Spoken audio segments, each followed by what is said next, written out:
Hello, everyone, and welcome to The Bargain Bin, a show about speed running video games all under $20. I'm Midnight Vesper, and I'm going to be your host for this show. If you're new here, here's how this works. For more current/digital games, we're going to be using digital stores like Steam, GOG, Itch.io, Ubisoft, etc. to look at the current/list prices there. For retro games, we'll be using various websites, mostly PriceCharting.com, and looking at the loose price of those particular games. We do not count any sales or discounts as they vary at the time of purchase. Couple quick announcements real fast. If you are watching this on YouTube, hello. And you'd like to support our live content, you can please consider checking out our Twitch channel at twitch.tv/GDQ.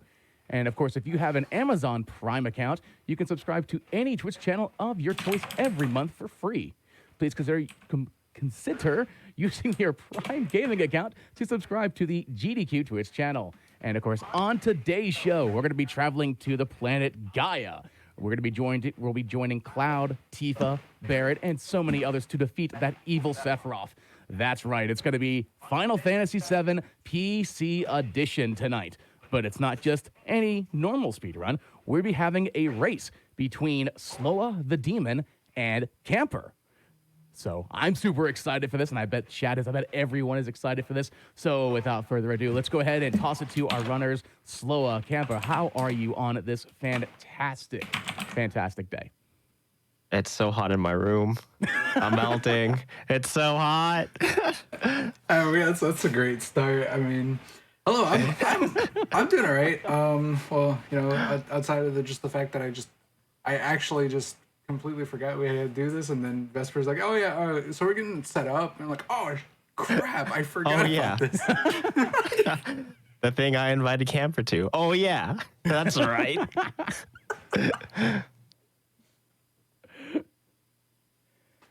So without further ado, if you have any announcements, anything like that you'd like to say, or if you want to go straight into the run, whatever you fancy. Well, first off, I do want to say that I know there's a few people that are in the chat asking about what is like the major skip. So that is kind of why I did ask Vesper if he could clarify on here saying the 80% warps. So there's going to be a lot of warping. If you haven't seen any of the warps yet, I don't want to spoil it because it's something that a lot of people that are new to it are like usually get pretty mind blown about it. And it's really cool. I think it's really cool. I really think it's really enjoyable. And it's what cuts from run that's like 7 to 8 hours typically to about 2.5 to 2 hours. So, but you got anything you want to say, Camper? I will say, if you know anything about like 7 and things that are happening underneath, you probably realize that it's held together by like duct tape and staples, which is why warping is possible on PC. Indeed. But yeah, I'm good to go whenever you are, Sloa. All right. Well, I guess we shouldn't hold up Vesper too much longer here. So we'll just go ahead and get on with the countdown here in 3, 2, 1, go. All right. So, as everyone knows, there's this big world famous intro. Everyone that knows about has ever played 7 ever knows has seen this whenever they first ever played 7. This probably blew everyone's mind. It's a bit dated nowadays, but it's still something that's still kind of iconic. Mm-hmm. I still love watching it every time I pop this game in. That's because you're fresh to speedrunning it.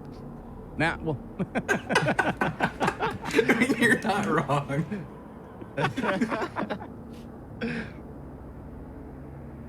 I just love the intro. Mm-hmm. Yeah, I remember seeing the remake, and when the remake came out and I saw this through that was just, it looked so amazing. You'll definitely hear me probably talk a little bit about the remake because I definitely prefer the remake over the original. It's probably might be a bit of a controversy, but we won't talk about that. That's not what we're here for. We're here for Final Fantasy VII PC 80% speedrunning. Mm-hmm. Have you done any remake runs, Sloa? You have, right? Yeah, I've done a couple. I haven't done too many. I've been meaning to get back into it, but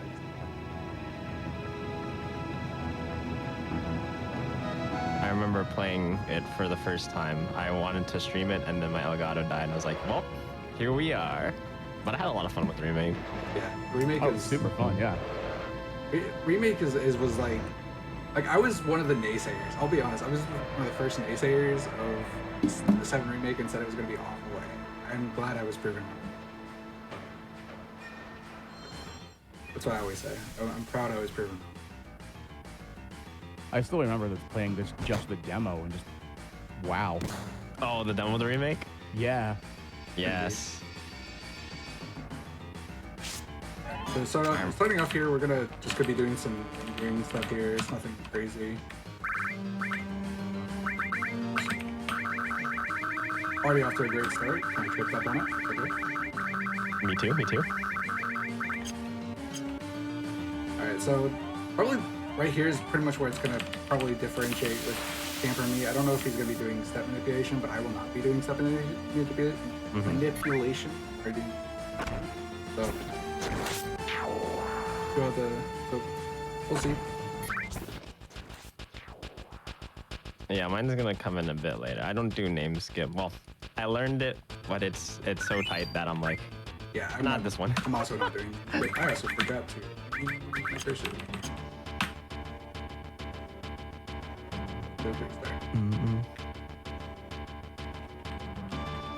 All right, so since we're not doing name skip, obviously naming Cloud to one letter is just more optimal. And I'm just gonna hold down the back buttons so I type clears it out faster, and I just press A. The names aren't really gonna matter, so I just do that and then hit A because it's just kind of the way to do it.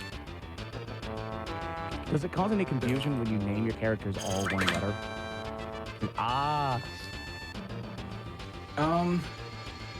It can be, but sometimes you're trying to go fast and you miss the start button, and you get you'll get double A, you'll get triple A. We like to call those batteries. Just, Batteries. So on my side, I did a bit of menu buffering to skip an encounter. And that's something you can do if you happen to open the menu on the frame you would get in an encounter. You can actually skip it. Yeah, I just thought it would be more interesting to kind of show off, step manipulation versus no step manipulation. So Camper will probably still end up beating me unless he just gets really unlucky with some stuff. Just for the simple fact of that. So if we stay neck and neck, then most likely we'll win because of that. But I still want to kind of show off that it's not much of a difference. That's kind of what I want to show off. Yeah, for sure. It's like anyone can complete a run of this, even without like step things. Just for safety, I'm going to be picking up this Phoenix down. So there's no actual like threat here, so it's actually better to go ahead and pick up the Phoenix down now instead of waiting. So I think you said before this was all happening slower, you're using keyboard and mouse for this run, correct? I'm just using the keyboard. The mouse. You're just using actually do keyboard. anything. The mouse doesn't do actually do anything. Okay. You'll be hearing a lot of ASMR over my side of the door. So the mouse cursor that I think is on your screen right now, Sloa, is that like a setup for a trick or something? Or? Yeah, it's called to annoy the chat.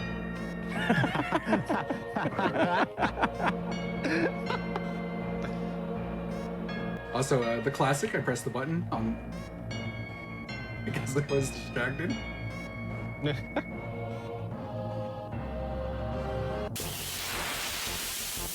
I've never thought to go in and do the run on keyboard, so I applaud you for that. So I'm using a PS4 controller right now. So the entire thing, the reason that I got into playing on keyboard was the fact that so my controller, I could never actually get the D-pad to actually work for me. So because of that, I hate working with the analog stick in this game. So because of that, I ended up making sure to I wanted to like actually have the 4-bit direction instead of having 8-bit direction. Frustrated with it, so I just kind of got used to playing this on keyboard. And just, I've got a setup that it's pretty easy for me to do when I'm not running away helping.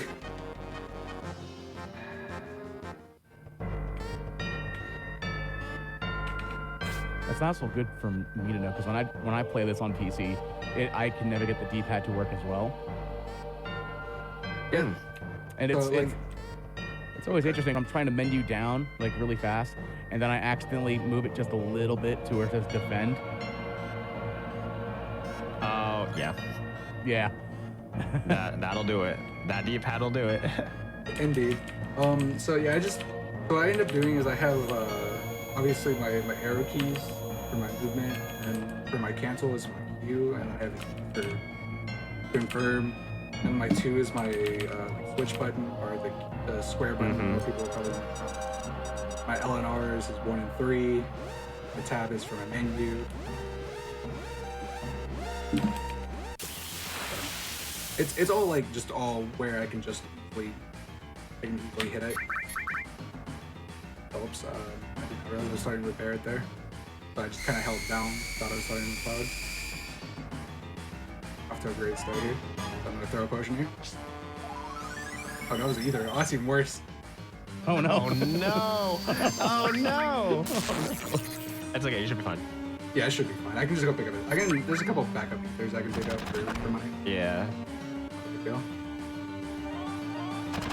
There's one above the weapon shop. Yeah, that's probably the route. And if I still have enough money, I'll probably go pick the one up in the flower garden. Mm-hmm. That one's just a bit of a trek, but marathons, leafy stuff, Mm-hmm.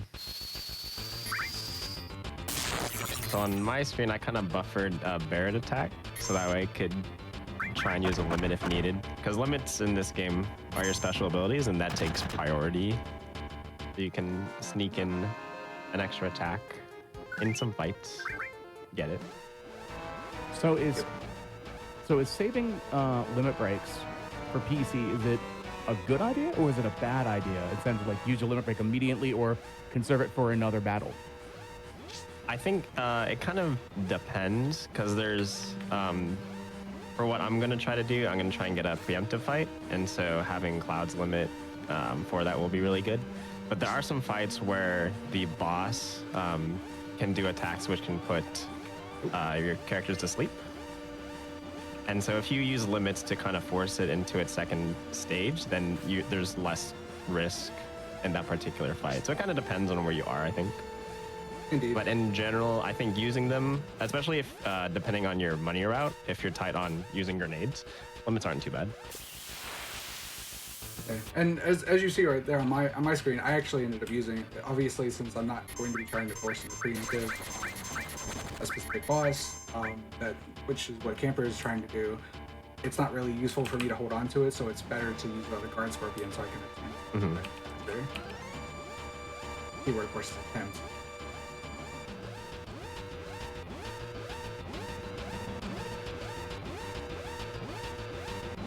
But I could have also, if I didn't have both limits, I could have also just let the guard scorpion use the laser attack, so I could have gotten both limits and like go faster.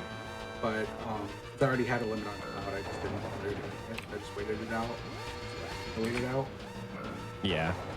Don't have to watch that animation.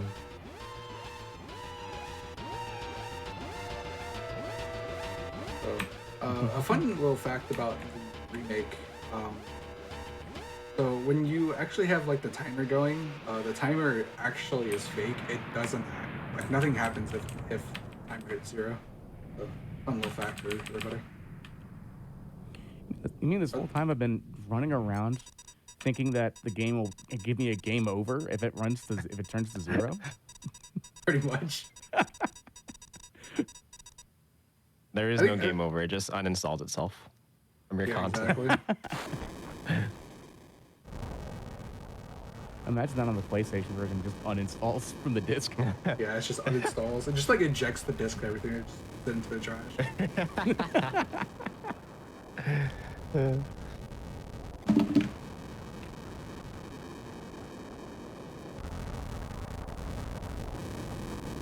No. So, I don't think I know it was mentioned about step counter early on, but what is for those that have never played like a JRPG or don't know anything about step counting? What is the actual point of it? So essentially, in this game, if you've never played a JRPG before, there's a good amount of them that include something called like random battles. And essentially, if you're in an area where there's enemies, it'll give you some battles to fight, and that's intended to help the player progress at a particular pace that the developers wanted you to. And in this game, you can essentially manipulate what encounters and when you get them based off of what we call a step route. And so there's this hidden danger value, which kind of calculates the last time or the next time you're supposed to get an encounter. And based off of that number, you can manipulate it so that you can skip encounters or have it wait a little bit longer to give you another encounter. And so it's big on a few of the Final Fantasy games, this one in particular. Not necessarily this route, but there are some encounters where you can learn enemy skills. And so that is used a lot in, like, let's say, no slots on console. But yeah, cool little technique, which is why you'll see me sometimes just walk here and there. That's just to try and keep that step route going. And there's also a lot of other manipulations within the game that, like, as some people may or may not know from other, like, video games such as like Zelda or other games that have manipulation. Chrono Trigger is a good example. Like, there's never true random, like true quote unquote randomness within a game. So due to the fact that you, like, eventually, like, the randomness will be solved. Like even with Wind Waker, who had like probably the biggest example of really hard randomness to figure out, still got solved. It's somewhere in there. Yeah. Like for Final Fantasy X, for example, it was determined that it's based off like system clock, and that kind of sets your seed. So things like that. So, Kip, are you going for Jesse's kit? Yeah, I just got it. Nice. Nice. I'm gonna try it. I'm probably not gonna get it though. Yeah, it's very, very tight. So skips in this game, other than the warps, essentially how we go about doing them is that there's two events that are happening, and usually one of the events causes Cloud to be stuck in position and just mash through dialogue. If you happen to trigger two events at the same time, you'll essentially get to move around freely. And for this example, which is called Jesse Skip, you skip the little cutscene where Jesse explains how the train works to Cloud. So someone in the chat is asking, was it intentional that I ended up getting more encounters? And that's because, again, it's kind of, I decided I wanted to do more of a step count versus no step count of type thing to showcase that better, and showcase that you can do this run just as easily in just under that time without the step count. Just to show people that might be interested. Yeah, I feel step route should not be a barrier for you to, if you're interested in running the game. That shouldn't bar you from trying it. Most definitely not. I was actually going to ask that question. Oh. Yeah, the game is fun either way. Like, the only difference is what I mentioned earlier for like the enemy skills. You might just have to run around a little bit more to get them. Like, it shouldn't be that big of an issue. But yeah, especially for oh no, I missed it. That's fine. But especially for PC 80% or the 80% warps, um, it's not as important as it is for, say, no slots or runs that don't use warps in general, such as like the PS1 version. So, in all, like I think in this version of the run, I think it maybe saves maybe a couple minutes over the course of the run, which Yeah. I know to a lot of people that's a lot of time, but I guarantee you over the course of your first few runs, it's not going to make that much of a difference. Mm-hmm.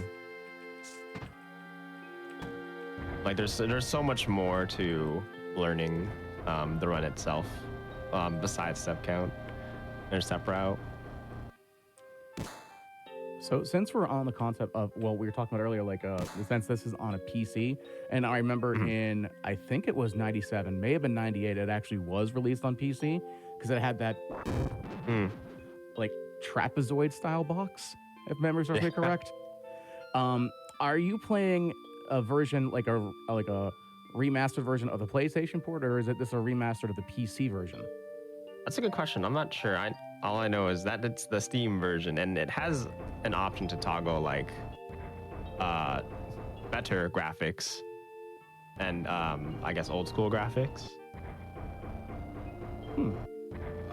So as far as I know, the original PC version, as you were talking about there, Vesper, is a very, it's not very different, but it's definitely different version than the Steam version. So this one's actually is just a port of the like PS1 version, as far as I know. Just like the FF8 is also like a port.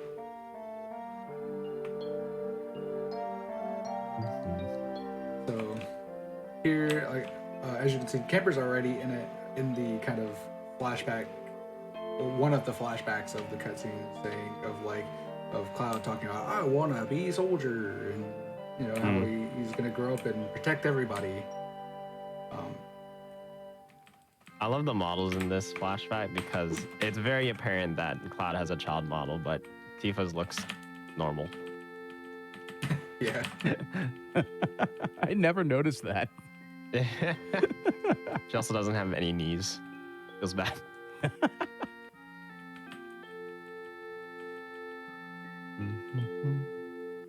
So I did see an interesting question that popped up in chat, and I never thought about it until it came out. Considering you all are running this on English, whereas something else in Japanese, does the language, or in terms of like changing the language, does that change or affect the run in some way? That? So for some games it does. If I remember correctly, for 7 it doesn't really make a difference. If it does, it's like frames at best. But like obviously there are some games like Zelda. Again, Zelda's I hate bringing Zelda up so much, but it's such a good example of how version differences can just, make a big difference. And but text can be different, or can be faster depending on the version type. For example, in the FF8, to bring it to more Final Fantasy, French is actually the fastest version for the FF8 port, the PC port. I forget how much faster, but it actually is faster to play it in French. So that's which kind of makes me sad that that's actually the case, because we don't get to save the hot dogs, we save the baguettes.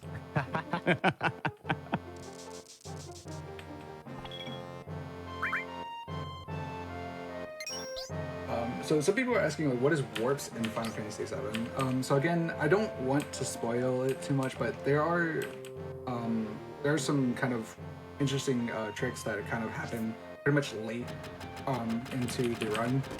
So again, it's gonna happen about like an hour and a half into the run. So again, I don't want to ruin it for people, because it's a great it's something that, like, if you've never seen it before, it's a huge surprise. And I always love to let people get surprised by it. So if you haven't seen it and you're curious what it is, stick around and you'll find out. That's all I'm gonna tell you, people. Mm-hmm. Yeah, So- the warping shenanigans is good. So I'm curious, Kemper, what just happened on your stream? As Alrighty. So I just performed something that is formerly known as Suna Skip, called Guard Skip. Essentially, for whatever reason, there is a transition from the Sector 7 slums to the little playground area where you have that kind of mini date with Aerith. And a person by the name of Sunamods first introduced this to the community. Back then, the setup was a lot worse than what I just did, but it skips a very solid chunk of the game because you don't have to go to the, I forget which reactor it is, but you don't have to do that. You don't have to fight Airbuster. You skip the escape with Reno kind of part. And yeah, it's a huge time save. There aren't really any downsides other than missing out on some boss AP, which would just be like Airbuster pretty much. Yeah, Airbuster, and where we skip over the other, the second reactor that you you go to. So there's other thing too, is like the fact that you can actually technically, it has been routed out that you can skip over doing this whole section of the kind of reminiscing and flashback stuff like that. But again, it is not marathon friendly. So again, this is more of a safety thing than one of the big things about doing that skip early is that you don't get access to your materia menu because you skip the part where you get to either go through the tutorial or not with Barret. Yeah. And that all right, so we're gonna do this. Hardest skip the game. Okay. That was a materia skip, materia tutorial skip. Yep. It's very difficult. Frame perfect. Frame perfect. frame perfect. It's super difficult, guys. I will say, I've been learning PC and I've been learning no slots, and yeah, that like the amount of times I've just been button mashing and accidentally forget to scroll down and then get that tutorial. Yep. There goes that Way too run. often. I've done that so many times too. It's just such an easy thing to forget when you're just mashing too. Get out of my way, please. Are Get you, out of my way, please. are you wiggling? I'm trying. I ended up talking to him by accident.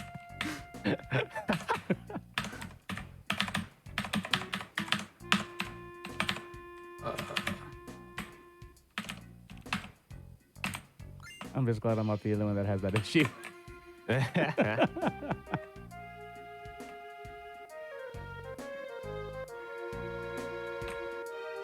So I'm actually going to be doing the version that Camper was talking about here. This is mainly just the fact that this is the one I know, and just what I'm comfortable with. So you guys will get to see the kind of older version of the skip. While that's happening, I'll do a bar skip, hopefully. Yeah. Hopefully, that's the key word there. I just messed it up too, because I went too far up. That wasn't even because the skip was bad, that was just me being bad. So this bar skip is also tricky just because it can soft lock, right? That's correct, yeah. Yes. If you mess something up, then try this one more time. Yeah, essentially with bar skip, you're talking to the person that's going to make Cloud pretty.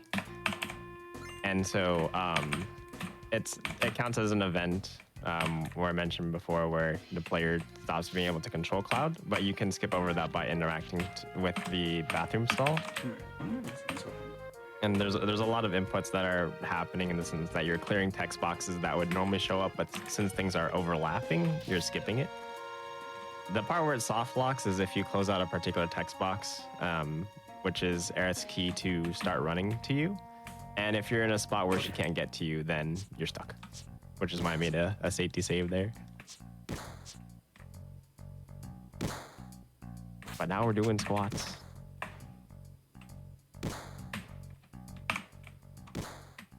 My favorite part of the game. I also love mashing through this and then wasting another 30 seconds. Because it gives you the option to that was practice. really awkward. That was a very awkward guard skip. That's why I wanted to practice that, but I couldn't find my save. Mm-hmm. It is what it is.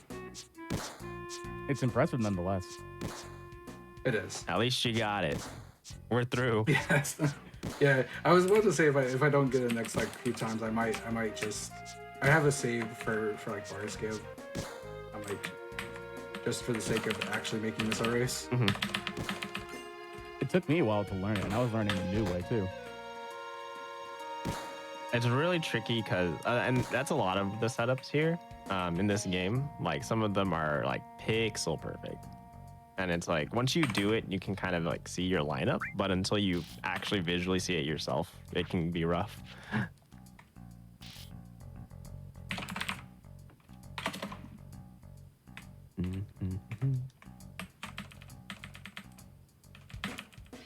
But yeah, in Wall Market, which is the area that we're in, we go through the steps to make it so that the Dawn chooses Cloud because it'll save time and resources.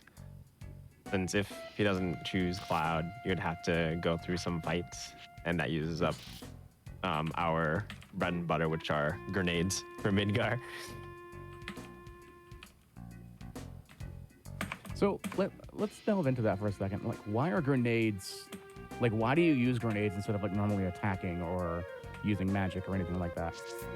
Grenades. So the reason we use grenades instead of pretty much anything else is the simple. It's a pretty simple question of the fact that it just has a base damage and it doesn't. It actually kind of ignores defense. So due to the fact of that, it's a very easy thing to just use, and you can also put your characters in the back row and it won't change the damage. So which if people don't know that, if you have them in the front row, you do more damage, but you take more damage, and then it's also vice versa in the back row. So. Mm-hmm. And they're very cheap compared to a lot of other things you could buy. That too.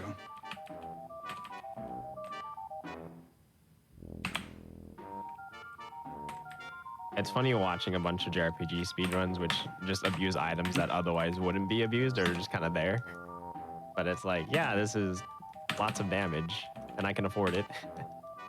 Especially since we're running away from all the encounters, we don't get any experience points other than from bosses or force fights. Which I think in this is just bosses.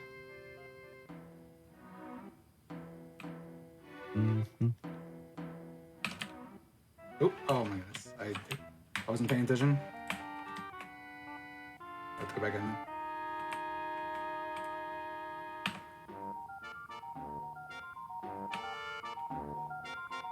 Let's get affect my money out because I wasn't paying attention. Everything good?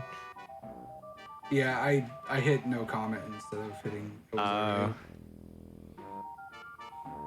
Because I was mashing. Mm-hmm, mm-hmm.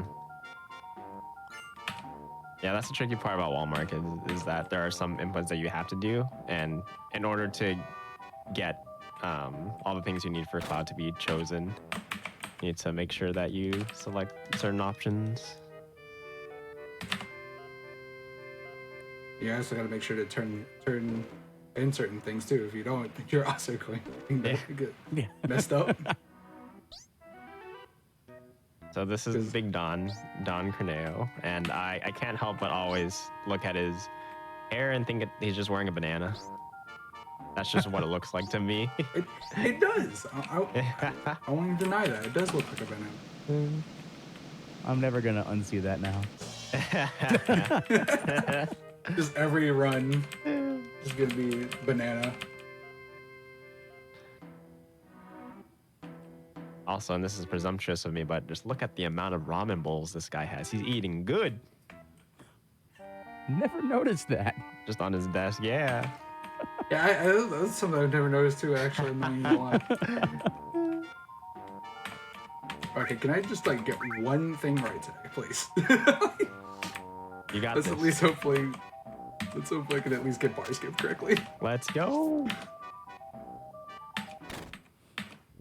Because I actually messed it up during practice. Oh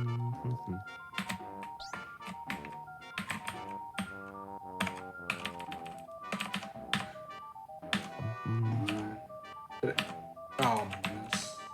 I didn't get the medicine.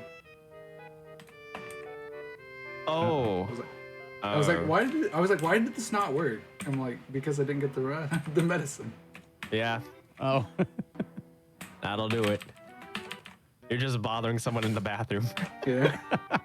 Like, please, I need medicine. I don't know what to do for you. I'm sorry. I don't I don't know what. It seems like you need a lock on the door. Should probably yeah, use that lock there.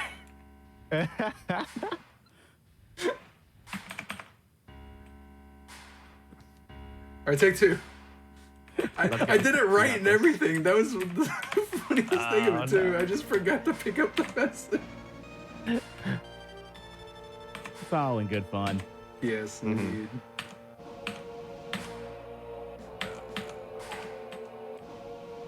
So on my side, once we hop into the sewers, I'm going to do a bit more step manipulation, and we'll see if we get preemptive apps. So there's a couple of bosses in this game that you can actually get a preemptive encounter on, which is crazy.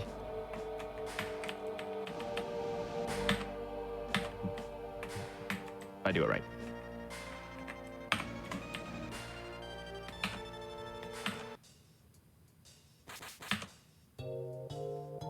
Hey, all right, there we go. No soft First lock. try. So an interesting another thing you can also end up soft locking is if I hit that if I end up like exiting out of the key item there where it says sexy cologne, like Cloud will just run up. And it'll soft like that way too. So that's a fun. I've done that a few times. So many soft locks. Yeah, there's a lot of ways to soft lock on bar skip. Yeah. Mm-hmm. I haven't even fully learned bar skip for that reason. Yeah, it's very. So I just got a braver crit. Nice. So that's spicy. First time I've seen over 1,000 damage done on apps. Yeah, I think That makes me. the funny thing is even without the step manip, sometimes you can still even just get the preempt on Abzu, and it's If it just happens to work out. I'm getting ahead of myself. I'm talking to you guys and getting ahead of myself. All right, so I have a question for Camper because I saw it earlier. Because we noticed that you named all your characters with A, but Aerith still says Aerith. Correct. So- Well, let me do these steps real quick. But that is a good point. 5, 6. Okay. So, with skipping the whole sequence in the in the church and stuff, because we did the guard skip, we don't actually go through the part where we name Aerith. And so that's something also to note is that normally the default name for Aerith is actually Eris in the game. But for some reason, it defaults to another default name, which is Aerith. So that happens. And yeah, it's essentially just because we skipped that part. It goes to a default name.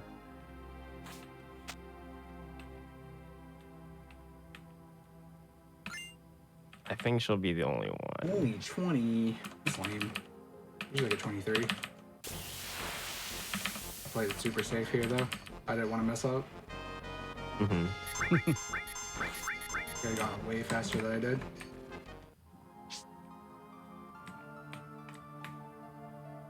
So that's another thing in the remake that I absolutely love. I love the remake squad game. If you guys didn't do the side quest for the remake on the squad game, it's so fun. It was, yeah. all like, there's like 5 of them, isn't there? There's 5 of them, plus there's the pull-up mini games.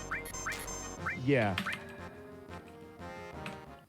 Plus the music is an absolute banger.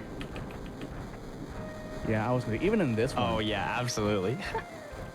Even in this game, there's just such iconic music.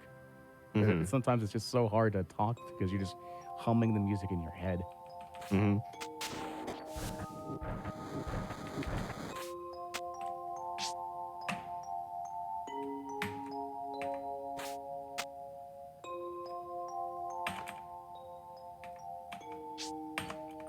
Yeah, I see someone in chat saying not doing too good on the steps. Yeah, I kind of mess up movement big time there. But luckily, it doesn't matter as much of post preemptive apps. And someone in the chat I also see says asking if we get Yuffie and Vincent. We do not actually get them. Back in the olden days, I guess you could say now. Yeah. We used to actually have to find Yuffie, and that's how we did our warps. Oops. I do that sometimes where I'm like, I look away, thinking that cutscene's longer. But you used to have to find Yuffie, and you used to have to defeat her, and that was like the biggest RNG part of the run. Everyone hated it, but that's no longer anymore. So thank goodness. Same thing with like, and then we were like, after we had found a way to skip that, then it was the only other RNG part was Materia Keeper, which now that's even out of the run. Yeah. Like I remember like on my split, if I got like Materia Keeper first try, I saved like 12 minutes. Like that's how bad Materia Keeper can be. Mhm.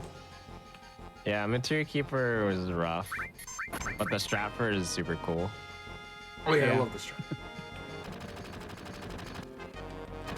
Essentially, it's just a modified version of what no slots would do, and it's there's a bit of an Easter egg in this game where in battle, if there is someone, so either your party members or the enemy, that its health goes to quad 7s, essentially anything that it does will do that damage. So for the Materia Keeper fight, we poison Materia Keeper, and essentially poison takes away health. It's like a percentage health. But when it has hit that little Easter egg threshold, then it'll take the rest of its health down. It'll do quad 7 damage. Yeah, and so a lot of people, I think the also interesting thing is the fact that a lot of people think it's a glitch, and in reality, it's not actually a glitch. It's just how the system works. So I always like to debunk that common misconception. So I noticed also that Sloa, you and Camper both went to the right of the screen to trigger this scene with Donkoneo. Is there a particular reason why you do that, or is it just because like that's just where you go to trigger it? I just go in a direction. I don't think either one's in particularly faster. Yeah. I think that's at his desk. Yeah, it's just you just gotta make sure you're hitting the end of his desk. And when you do it, triggers it. Okay, I always like have like a mini heart attack on this end of this part because it's like I'm just like, did I get it correctly? And then it's like, then when he chooses like, I'm like, okay, I can breathe. Yeah. Every time. I feel like Never Cloud fails. would have the same reaction. Me? What do you mean me?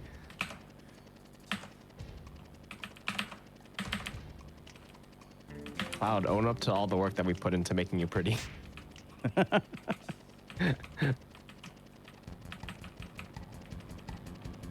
Yeah, I think it was pretty funny that on the remake they just straight up had Cloud be picked. Maybe I shouldn't be going too much into this because there's probably some people in here that still haven't played the remake and still are wanting to play the remake. Maybe I shouldn't go too much into spoilers on that. So a funny thing you can do here, if you keep interacting with Barrett, just keep going through the sequence. You can do it. I always believe. love showing that. Yeah. I think I was actually the first one to show that to Camper, and then Camper was like, "That's pretty funny." Yeah, I was like, that's amazing. I always had the hardest time with that scene, just setting it up, and I don't know why. Just like putting Cloud in the right spot. Or Yeah, like, just putting Cloud in that the kind right of thing? spot to trigger to talk to talk to Barrett. Yeah. But yeah, it's just like that's always a fun thing to kind of just show off during marathons. So he's just sitting there, just like trying to like do the thing, but for some reason it just lets you like keep re-triggering it, and it's just really funny. It's a weird bug in the game. Yeah.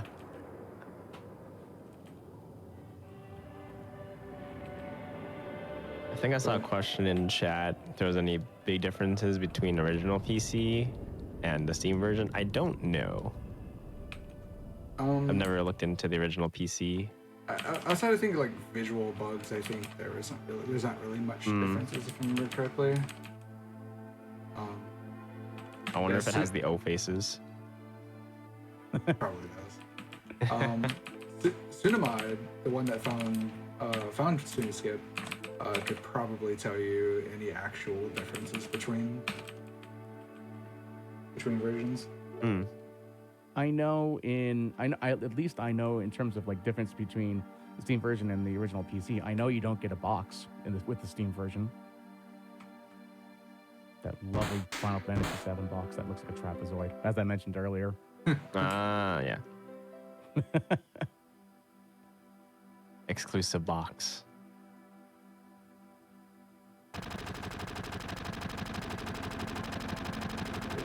But yeah, like that's it. Yeah, I talked about before. I messed up on the one thing. I think that's 7. Like I only lose like what 70. I think it was 70 gil.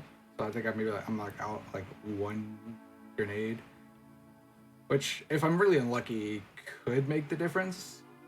So I might go ahead. And Yeah, it should be fine. Yeah, I might pick up this potion. Or is it a high potion or a potion over here in the servers? I always forget. I don't know. The one that's like down over there. Yeah, you I go don't know. up the stairs and you go over there. Yeah, I can't remember if it's a high potion or a potion. Might just pick it up just to be safe. So is Gil that important in this particular version of the run? Ever since Guardskip was found, it's pretty tight.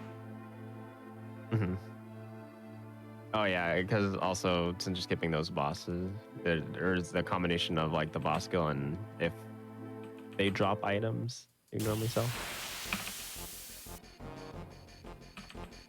Yeah. So it's like I've actually had it where like I actually ran out of grenades.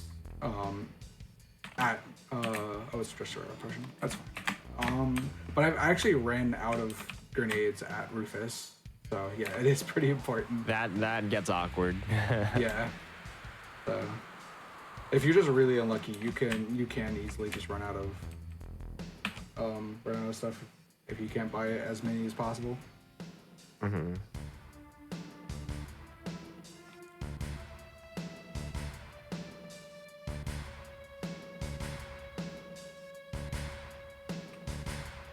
Yeah, and yeah, I know some people were saying they were kind of disappointed with the remake.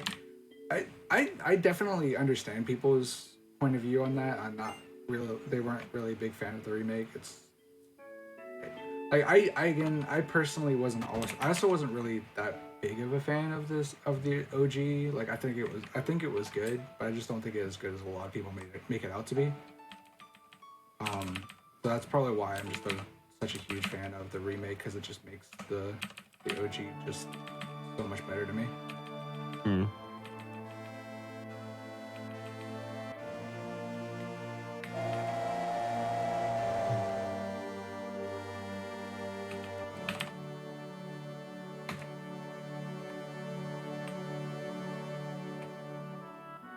So yeah, plus this part like right here, like I'm just like the ghost what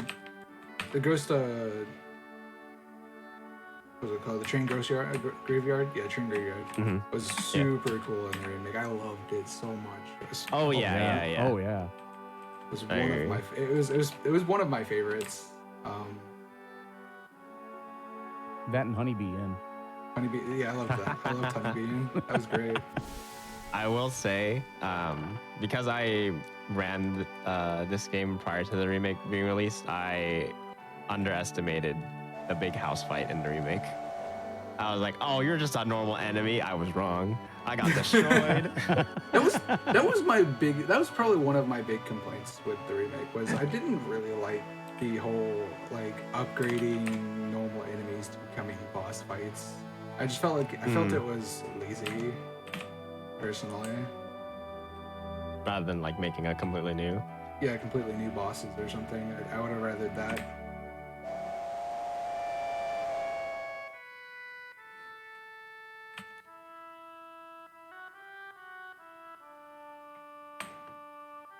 I'm just here vibing with the music. Oh yeah, I know. great music. I love just looking around Eric's house. Like, look how big their TV is. Yes. That's a big TV. Every time I play this game, I always say how massive that TV is. Yeah. It's a pretty big TV. Like I always look at it like how, because it's got to be at least in terms of length, at least 5 feet in length. Yeah. Just like in retrospect to like everything else. Yeah, because if you look at the characters compared to the TV. Yeah. Also look at the flowers. One in the back of them is so big.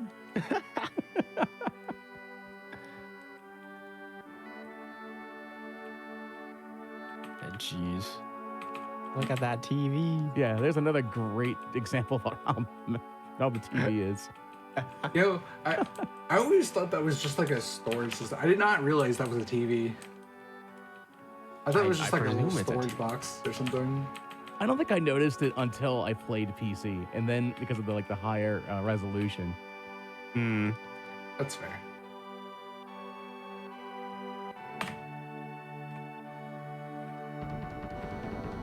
And now people in chat are talking about the TV.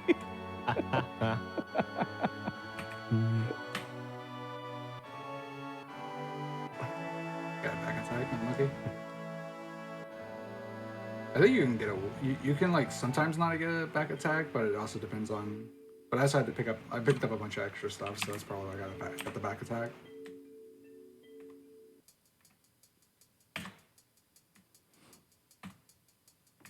I need grenades. Yeah, don't forget to buy the grenades. Okie dokie.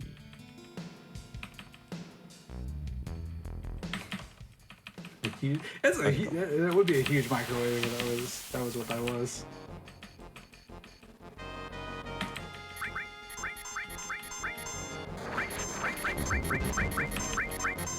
Unlucky escape. Okay.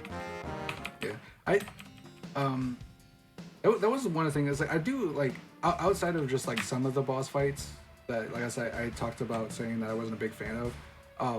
I will say that like there were some really cool. There were some that were really cool boss fights that just kind of threw me off left field, and I just didn't expect, and it was so cool.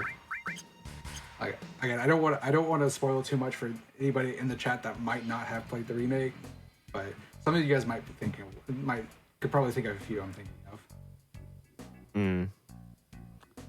So, okay, with this fight, is it Reno? Yes, is Reno. I always seem to mess up. Like, I think Reno and Rude. someone else. I noticed that he throws the pyramid attack. If it's on a particular character, does that cause an issue? Or is it just because you're throwing grenades, you can just not worry about that? So the only time the pyramid can become an issue is if he throws out a second one. That can become problematic. But that's RNG. But the first one, he'll always open up with a pyramid, and it doesn't really matter which one he throws it at. You just gotta hope he's not throwing it at one that you just queued up a grenade on, and he got that off before they can get the grenade off. Because if they can get the grenade off before he gets the pyramid, that just makes the fight go faster. Because I think it's 8 or 7 grenades. I think it's 7. Could be 8. Yeah, like, so I think it's 8. Yeah, so if you can get that one, then it's like, you know, both the other two don't only have to throw 3 grenades each. So, whereas, you know, if you don't get that one off, then it's like you have like one has to throw an extra grenade, which pretty much could which end up can mean a whole extra cycle. But yeah, you can also run during this cutscene. I don't know if I'm gonna do that.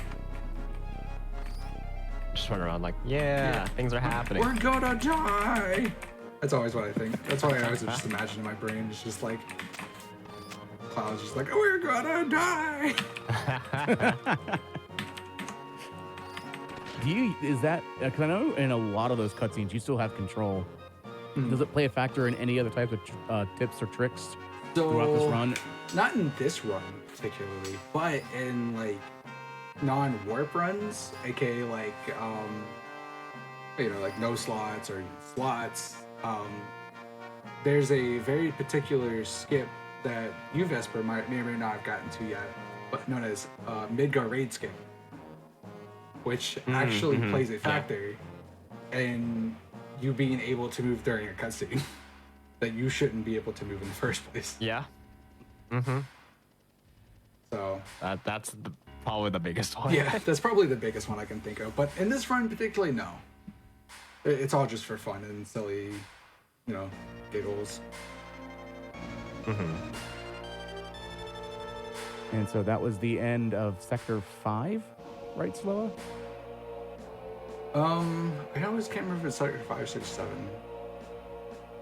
I think it's 7. I'm pretty sure it's Sector 7. Because that's where the bar is.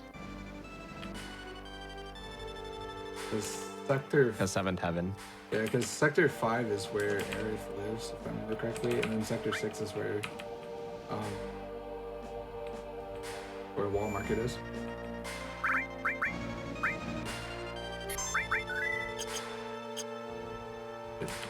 I never got too much into the 7 lore. It just wasn't something that really interested me that much. I know that's probably just insulted a ton of fanboys and fangirls. I'm sorry.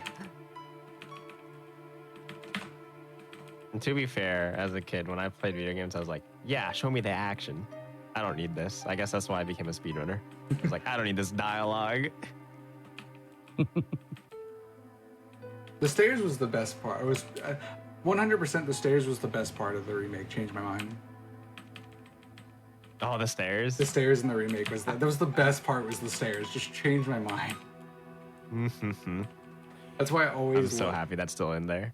I love that it's the fact that it's a that you can use it as a donation incentive to take the stairs or take the elevator. I mean, people will still have always choose take the stairs, of course, because it's hilarious. And if you haven't seen it, like, and again, if you have not played the remake and you're planning on picking up the remake, for one, yes, pick it up. It's amazing. And two, take the stairs. You will not regret it. Agreed. So someone in chat did just ask, because you just saved a second ago, didn't you, Camper? Yes. Yeah. Is that a requirement, or is it just it's just just kind of like safety. I just like to save every now and then if I'm doing a live event. Because I should be fine on grenades if I get caught by the guards. So that's not really an issue. It's more of like, when was the last time I saved? Right before bar skip. It's been a little bit. Yeah. I might not be okay. I don't know. If I get caught by the guards. Yeah, I think we should be okay-ish if we get caught once. Twice, that's a problem. But there should be a place campers should be able to save before then, if I remember correctly, or is that after? The closest one is right outside the building, so I'd have to reclimb the stairs if I had to reload. Oof.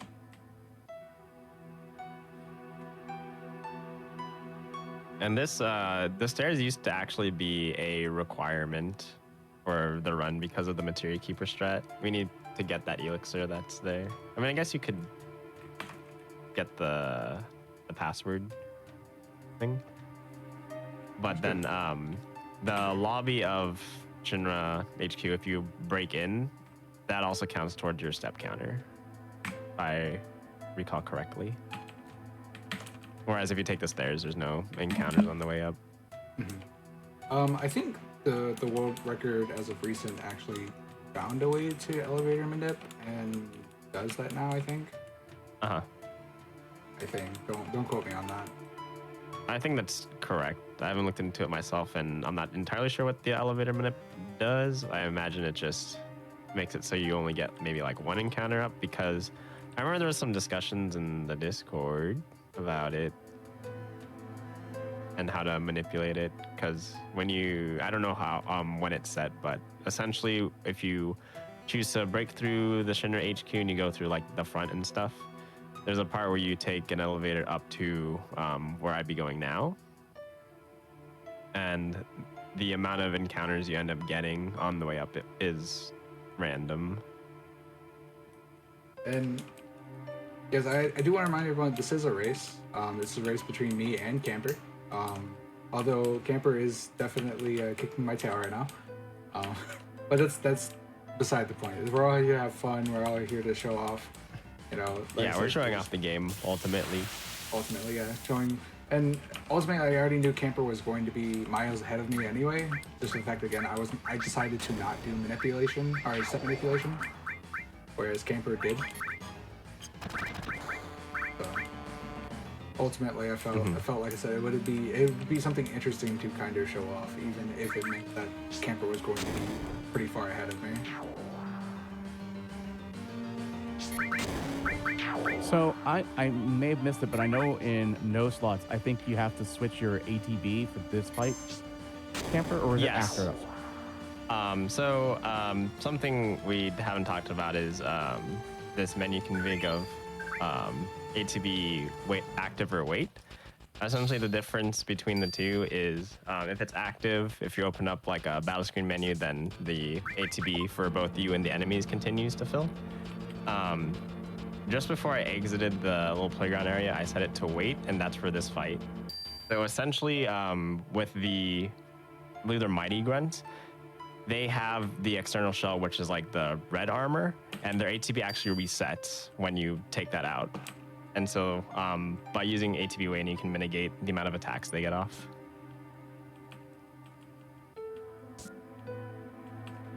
So someone's asking in chat about why everyone's name is A. Well, it's just because we like the letter A because it's it's the first letter. It's fast. It's the first letter. No, it's because having one letter for every character, it just saves time over the course of the run, and because we like kind of just hold A down and then hit A before we just hit A and hit enter because like I said, we just hold down the cancel and we end up like missing the first letter of the name. So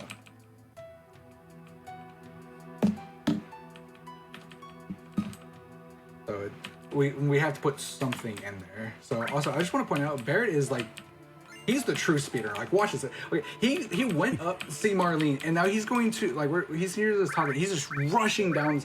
That was 30 seconds. Like he was up there for maybe 30 seconds. I just want to point out, this is the true speedrunner. I love the running sound too of Barrett running. You know. I know, right?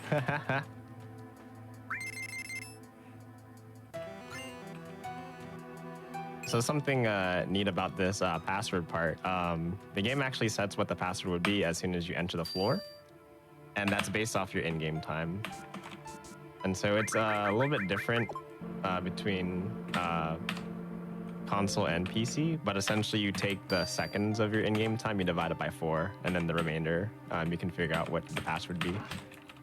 So in my case, I entered the floor on second 48. And then if I divide that by 4, I get a remainder of 0, and that's the first option. Which, in this route, it doesn't really matter what time you get the password.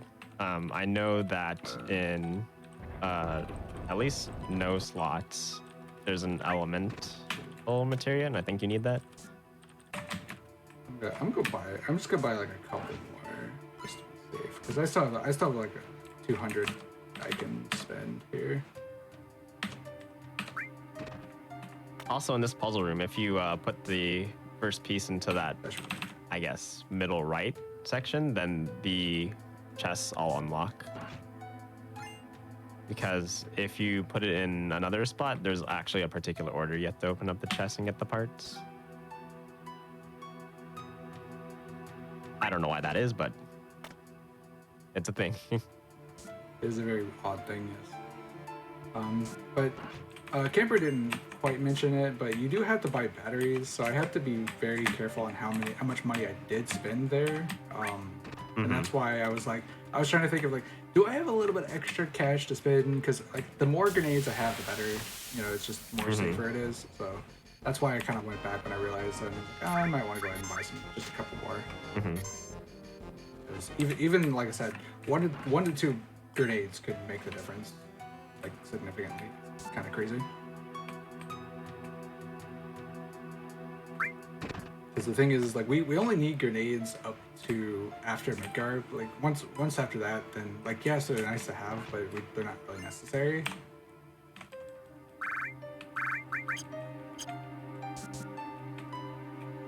Batteries. It's a set amount, isn't it? Like, you know. Yeah, it's 300 for the batteries. Yeah. Flush the toilet. Toilet minute. As always. As always. Gotta flush. Yeah.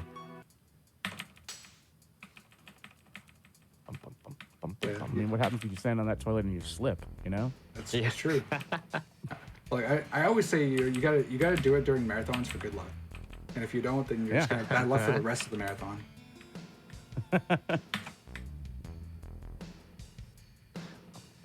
Also, a thing to note on the ATV waiting and such, that actually affects your escape time, because if you hold the bumpers to run away, there's like some hidden escape gauge or whatnot.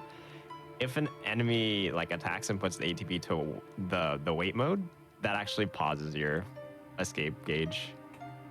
So that's why it's ideal to have it on active most of the time and only wait when you need it.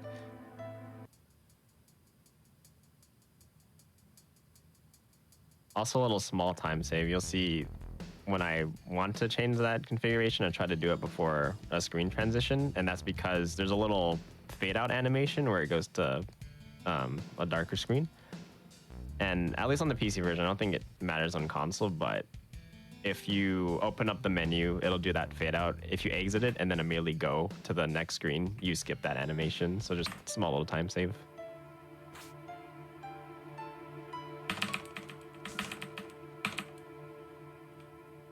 So I remember like there's also questions about like whether there are differences. Like so an interesting difference between the PC and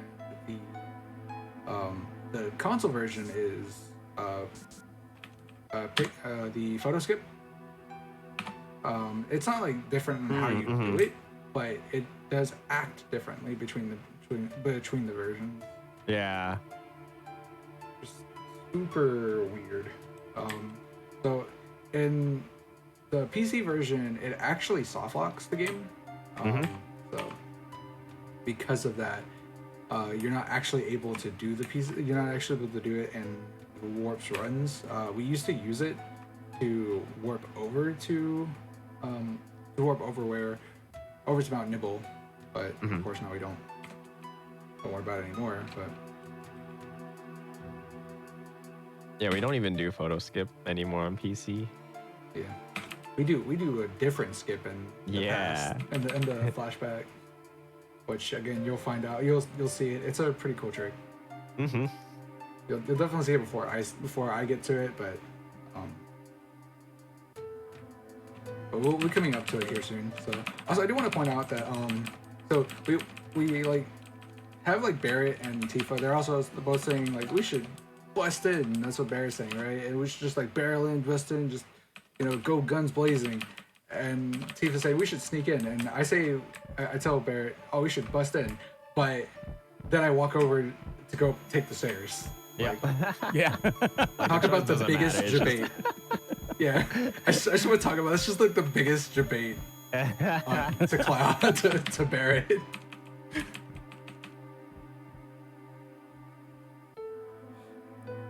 So it may have been addressed, but I was curious.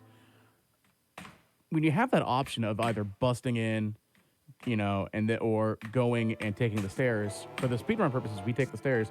And I know you mentioned earlier and that it was mostly because of like Materia Keeper. And you mentioned also about the elevator skip. Is there a reason why you are still doing stairs now? For me, at least, I'm more used to it. I think with the amount of grenades I have, I should be fine. But that would be the case in, I guess, like world record attempts where, because Slow and I didn't skip Seventh Heaven, and like I mentioned before, there was like the materia menu, but also that skips Barrett giving you 1500 gil, which is quite a few grenades. And so, if you skip that and you go bust through the Shinra HQ, you have to go through at least 2 fights for sure, and then it's however many you get in the elevator. And so it will burn through some resources or eat up a lot of time, one of the two. Because I'm sure eventually you could just use a lot of attacks or bolts. But for this, who doesn't want to stare at that for quite a bit? But yeah, as Camper said, it requires a lot of. It's mostly RNG, and it's like the elevator is theoretically faster, but it also can theoretically be slower than the stairs. The stairs are just a more consistent thing for the OG. So for marathon reasons, you should almost always take the stairs. I'm sure in some marathon runs, people have taken the elevator for for the viewers, but it is ultimately the consistent strat to do. Also, I just wanted to quickly point out when you all were talking about the remake and talking on how much fun the stair was, I thought they took that out until I actually started playing the game on Twitch, and my chat was telling me, you could take the stairs, and I was like, wait, the stairs still exist? I mean, I'm pretty sure in the remake they even tell you about the choice of the stairs versus the elevator. I must have missed it the first time I played.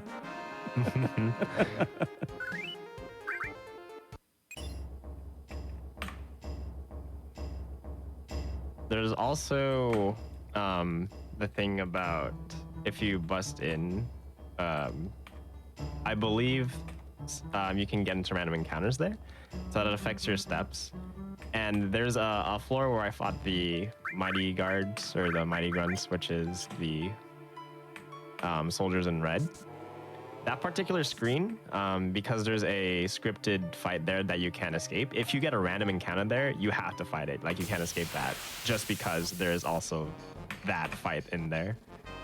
Yeah, it's what I like to always call like heart attack number 2, because it's definitely the place where I hold my breath for probably the longest in any speed run. Like, I mean, Tactics is a run I also run that I had actually done on a different hotfix. It was, I think it was sometime last year or the year before, and that for one, that was fun to show off. But like, that run is super RNG if anyone's ever seen the run, and like that one, I'm just like, whatever, it's just like. But like 7, like I like there's never a time where I'm not just sitting there like, whatever, like Tactics. There's times I am like that. I'm like, where like 7 could be very stressful.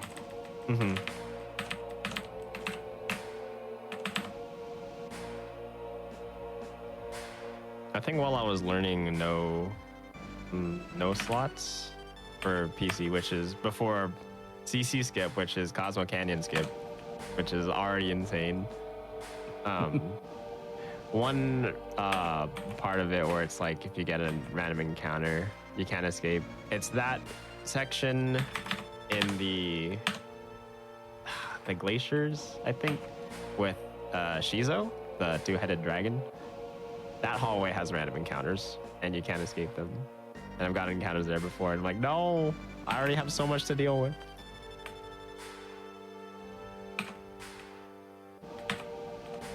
Messed up. Might get hit here. Dang. I almost did it perfectly. But I tripped up. I choked it. That's unlucky. Are you at the guards? Yeah, on the guards already. I bounced the stairs. So there's a chance, since I'm not actually using step count, that I can get an encounter here. That's all I'm looking. Hmm. And I'm pretty sure I can't escape this run either, fight either. So I am actually forced to fight this. This is another good reason why it's good to have Extra grenades for sure. So I did see a question in chat earlier that was mostly about like the frame rate. Does frame rate or does frame rate play a factor in these particular runs? Because I know there is a different category for, I believe, frame rates. Yeah. But for this particular run, do you have to run it like maybe like 24 or 30? No, there's not any particular tech that requires a specific frame rate. It's just there is a difference between category names, free FPS and 30 FPS, just to try and make it more fair between everyone's different computer setups and whatnot. Though I will say there is one discrepancy that I find that some people have an advantage. It's that their intro like battle animation, the one where it, like swirls around and stuff, some people have it like take less than a second, and others, like on mine, it takes maybe like 2 seconds. And that I don't know exactly what the discrepancy is, but it is a thing. Because I've never had it, and I watched some people's runs, and I'm like, what? What is this? I would like that. Especially because we go off of RTA. Indeed. So I don't know what campers count's looking like on grenades, but definitely know mine's probably going to be very, very tight. Mine's probably okay.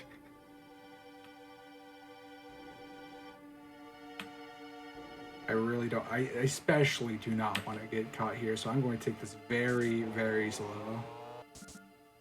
You got this. Yeah. Look at that.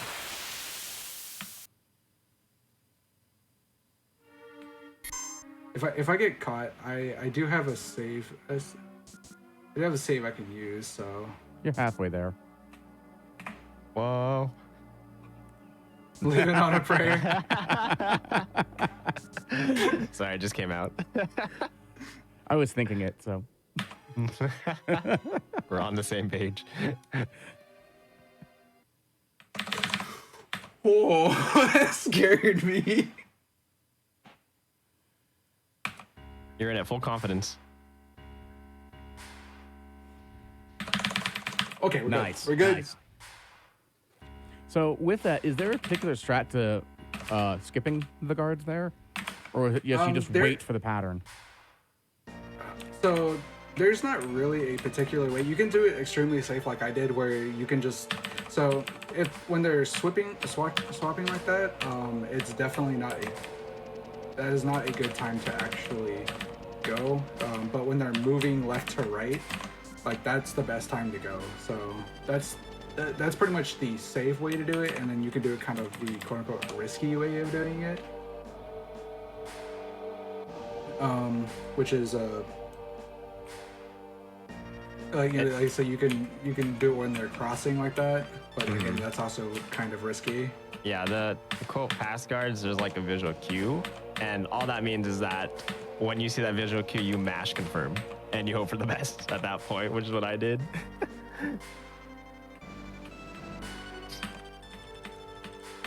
But yeah, that's in part why I wanted extra grenades, because I fully anticipated failing that and just be like, okay, I have the resources, everything's okay. Yeah. And I obviously wanted them not just for that, but also the fact of I know there's a small chance that I can get an encounter there. Yeah, And I did actually end up getting it, which was super unlucky. But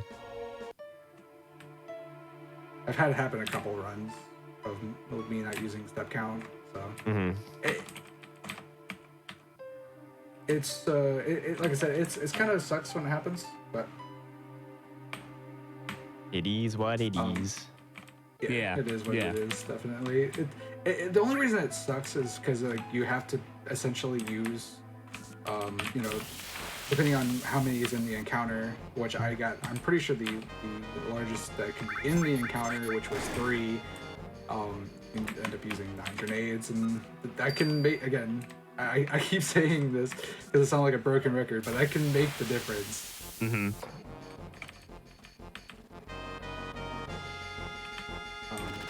But like I said, I just have to make it to Motorball. If I can beat Motorball and I have 0 grenades at the end of Motorball, that's fine. Yep. But the thing is, I have to beat Motorball. Like, I have to have enough grenades to beat Motorball, which I should be fine. But I don't know the exact numbers of like how many is for each boss and everything. So it's like it could be very iffy. Yeah. I think worst case scenario, since we have the materia menu, you could slap on restore on Cloud. That's true. Heal. Well, I typically do anyway. So just especially during marathon runs. So I see a question in chat. Does attacking help you run faster in encounters? No, it's just that it gives you a little buffer room because your animation's playing while your escape gauge is still adding up. And so if you happen to get an attack before the enemy does, sometimes that's for the better because either their attacks will do a lot of damage or it's just a really long animation. Usually it's better to change your row because that's really fast. But then you risk them getting an attack off. So I usually opt to do an attack. Oh, Slowy here taking the risk and not flushing. I flush after. On the way back. Oh, okay. That's what I always do. Okay.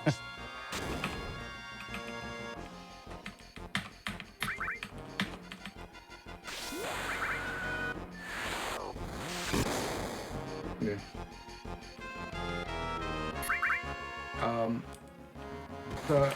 And I'm sure a few of you guys are curious how this is going to be done in 2.5 hours. Again, there's a reason this is the 80% warps run.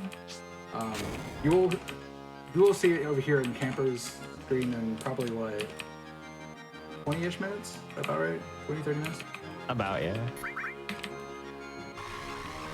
Yeah, lots of shenanigans happens.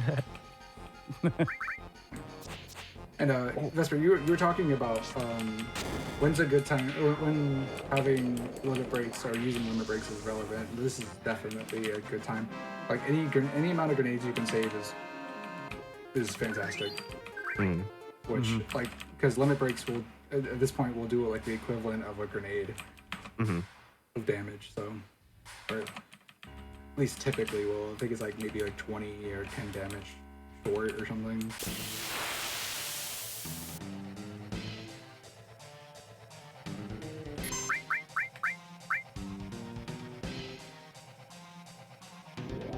So in the last boss fight, that second phase with the little propeller guy, I kind of alluded to it earlier in the race where that one's attacks can actually put people to sleep, which is why I kind of like, if you saw in the beginning of that fight, I reordered who was going first and whatnot, just so that way I could try and sneak in limit breaks to get its health down to a certain threshold where it'll just start doing spinning attacks. Oh my goodness. Can we get another, please? He's just casually walking, just like bumping into him, like, why? That NPC always does the same thing to I me. know. I know exactly what you're talking about. But like during that cutscene where like Hojo is kind of walking up the stairs, I just want to like I want to point out that I think it was like I remember when I was a little kid and I was watching that cutscene. I thought it was the guy walking down. That's who we were hiding from. Like the guy, the just random NPC that's just like in the suit. I didn't realize he was watching Hojo.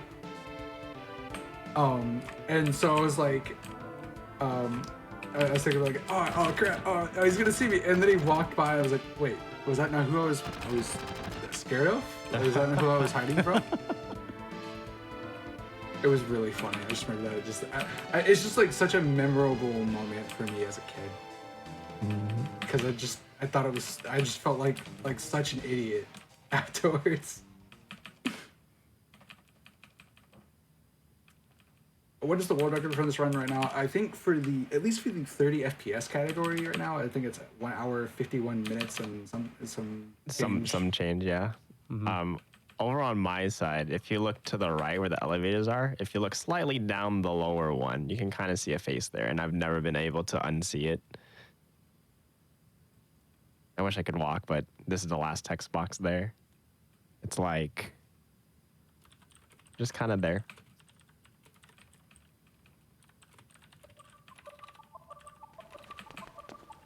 You can actually also exit this Shinra HQ building, because you can actually interact with the elevator as it's coming down, and then you just skip the little character event where everyone splits up, and you can walk right out, which is what I used to do. But yeah, chat. If you know what the skips are, don't explain them. Like leave it as a surprise.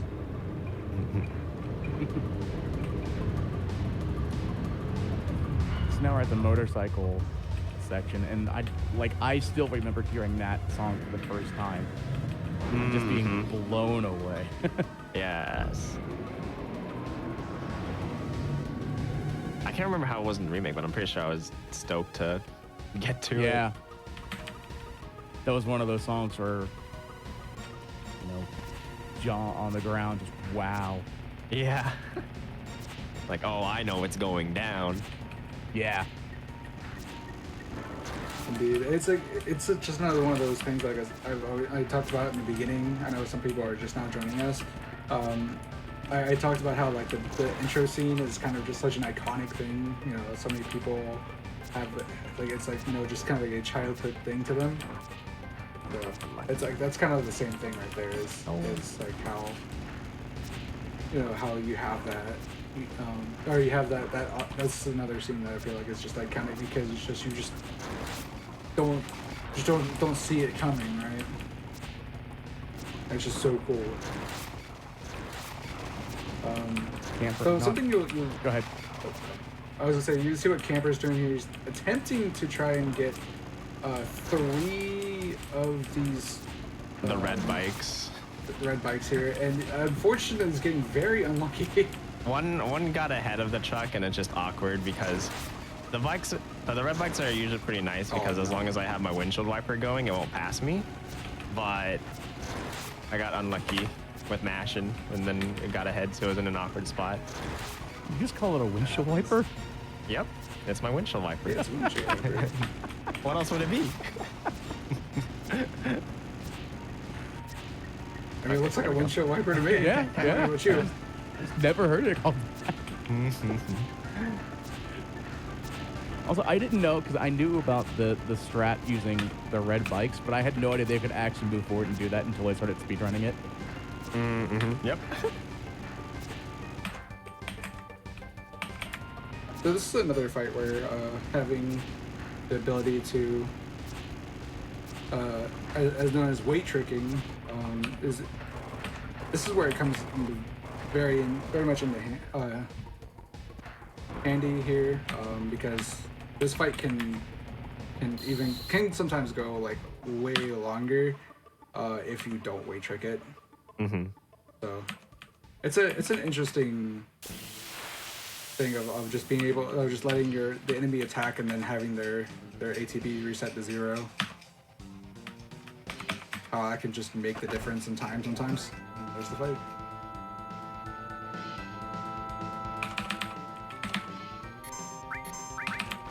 Also, I love Nanaki's theme. Such a great theme. Oh, yeah, it is. Agreed.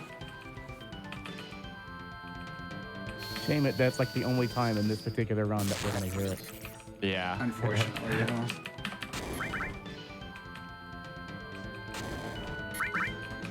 So I'm gonna go like this is slightly slower, but I'm gonna just show this off because I'm sure a lot of people don't know that you can do this. Okay, as I get an encounter.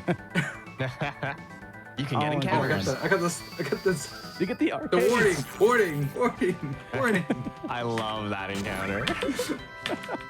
So you can talk to this guy and he'll give you a key card to floor 68, and then he'll just run away, like, because he's like thinks you're gonna kill him or something.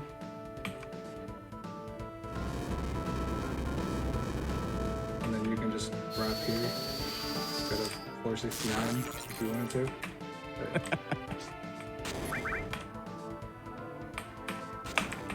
But so we're gonna go down here and we're gonna just go to the wait no it's 56, right? Oh, I got pre. Pretty sure it's nice for. I remember this time. Heyo. I So with sometimes this have fight trouble. that I'm. Go Sorry, ahead. go ahead. I'll say I have trouble I was gonna remembering that say- as well. Sorry. I was gonna say with this fight that I'm doing, you'll notice I'm not just sticking to the grenade strat. It's because there's a particular HP threshold we want to hit to manipulate the boss's AI, so we can kill it before it uses a spooky attack. And I remember I've always tried to do the manip, but every time I try and do it, I always mess it up. So I just never go for it anymore. You just go all in full send damage. Just yeah, because the thing is like I've died to Twin Flame, and I'm just like, well, that's awkward. Okay, so I think after this cutscene that you're basically almost both in, that may be a good time for a little break. Okay. Yep. Yeah, since I'm just in a bit of a cutscene right now, so.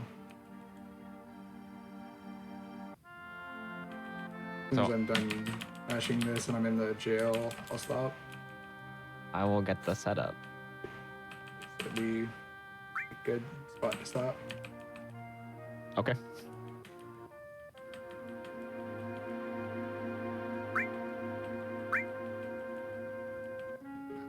And then I guess So I just slow if you want to give a 3, 2, 1 for and then pause. yep. I'll do just that. Just like I said, it'd just be easier just to do it at like after the end of this cutscene Mm-hmm. instead of waiting midway of this cutscene.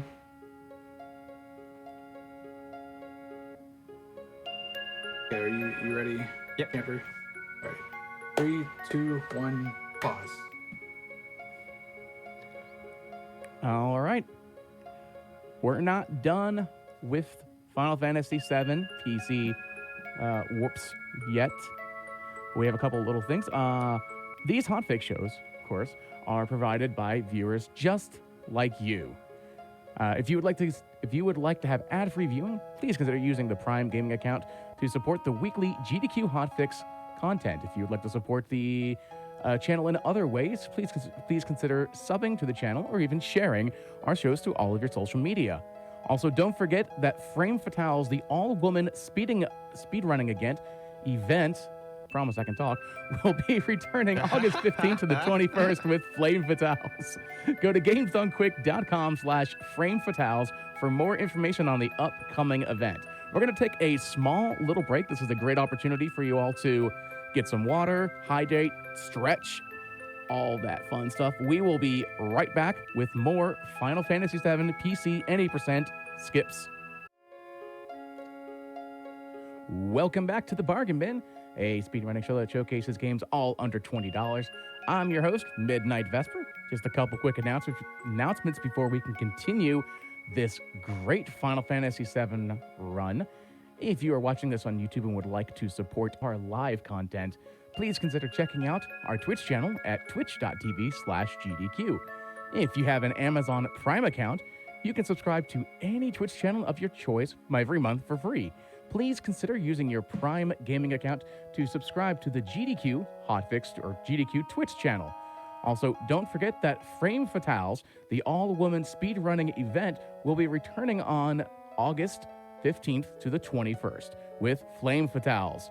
You can go to gamesdonequick.com/Frame Fatales for more information on our upcoming event.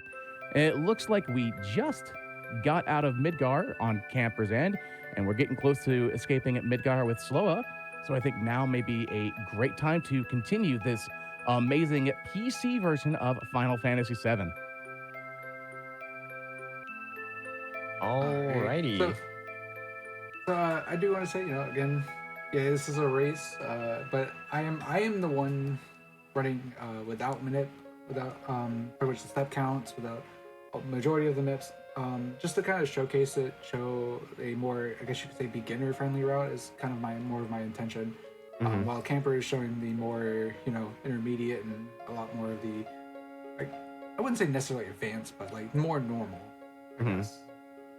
Yeah, I think a better way to put it is like, sure, we're like in the essence that we're trying to complete the game, against each other. It's more of just like a showcase of comparisons between like route and stuff. For sure.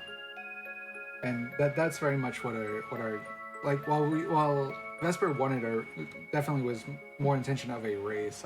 I felt like having more of a showcase of Nip versus no Nip would have been much better of a showcase for it. I mean, I'm enjoying it, so I'm okay with it. Heck yeah.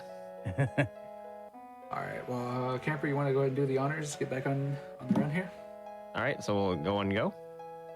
So 3, 2, what was it?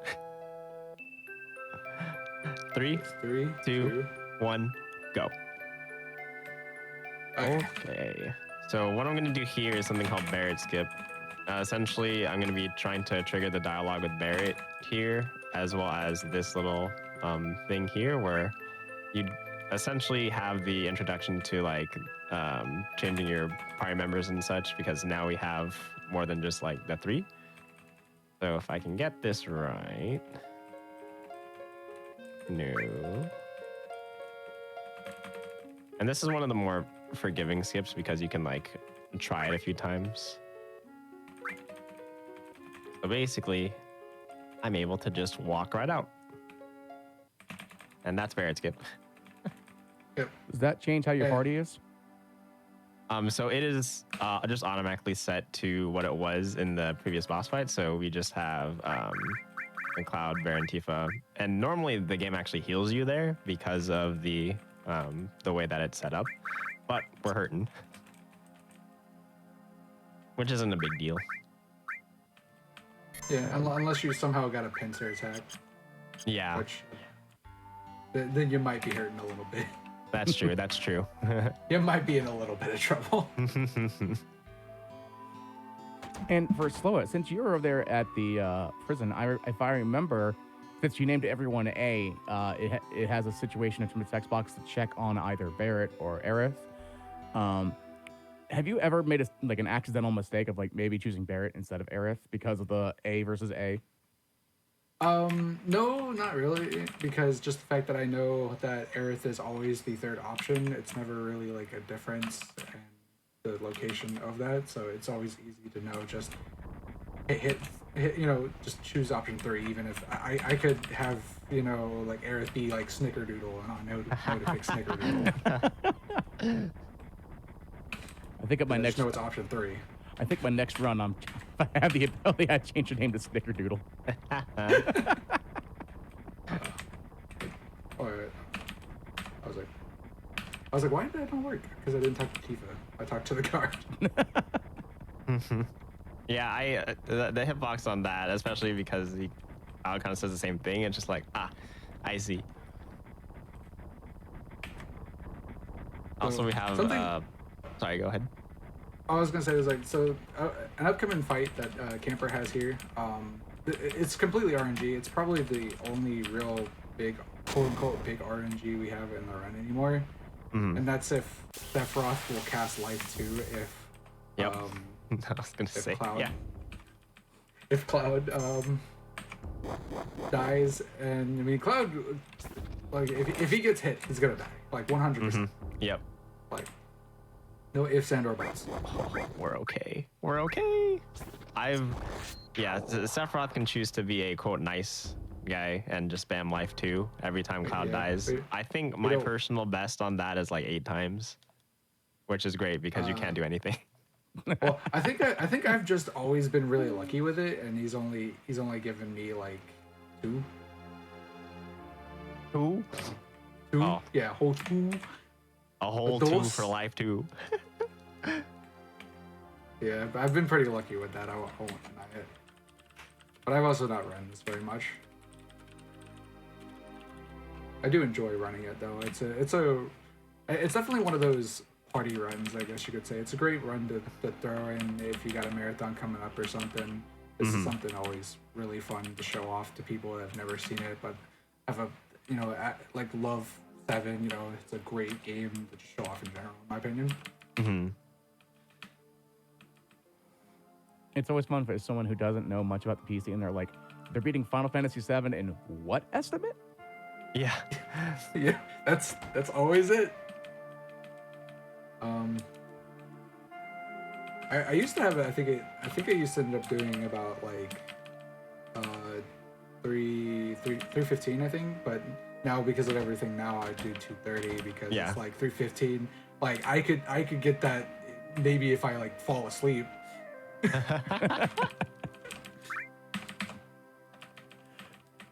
I will say when I first started speedrun running, at least the Midgar escapes, I forgot that you have to go up to President Shinra before you can trigger this scene. So I just went straight and left, and I was like, why is Rufus not here yet? Thinking emoji. Where is this man? Yeah. Yeah, and again, like this is another one of those things with the remake. I love Rufus in the remake because he's just such a he's a really cool fight in the remake. Yes, I agree. I 100% agree. Because he teaches you a lot of like he's kind of like those things like, oh, you don't know how to do this, well, you're gonna learn today. Yeah. Yeah. I just would never have expected it from him. And it's like a huge change, but like I enjoyed it because it really showcases like how dynamic the field is. Like the battlefield. And in this fight too, I feel like this fight that I'm about to do on the elevator, I think they did this part like absolutely. I feel like they did justice to it. Yeah. Mm. Oh, for my own sake, Slowa, did you say you wanted to pull up? beforehand? Yeah, during the calm flashback would be the best time to do that. Okay. Okay. Yeah, there's not too much happening here. The only thing I can point out is you can get random encounters here. And it's more of just like a time save as opposed to something bad's happening. Essentially, Sephiroth is overpowered and will one-shot things. It's just the spells he chooses usually take up a lot of time. Yeah.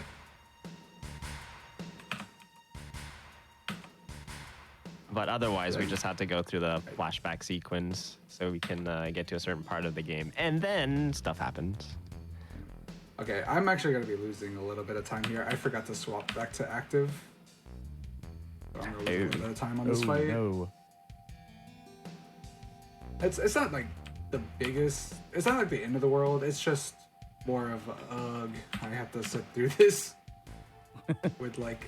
I think over the course of the next two fights, I think it's like maybe a minute and a half. I think you lose or something for getting it. Maybe it's 2 minutes. I don't remember.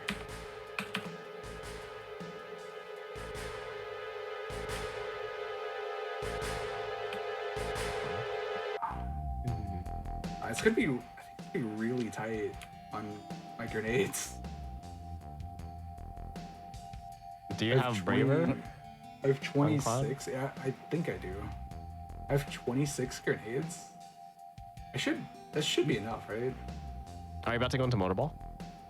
Or Well, Motorball, the elevator fights? I'm about to go. I'm about to go into Rufus after this. Oh, you should be fine. Yeah. Yeah, because I'm still fighting the Valkyrie. Oh, okay. Gotcha. So, and I'll 23, 22. I should be fine. I 'Cause think it's like, Motorball is we- only 10, and then Rufus is like 9 with Dark Nation, I think it is. Rufus is 8.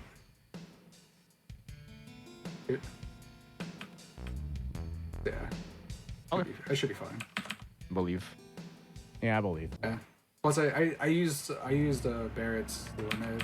I can just use big shot here. This doesn't kill. I just use big shot. I'm gonna use big shot.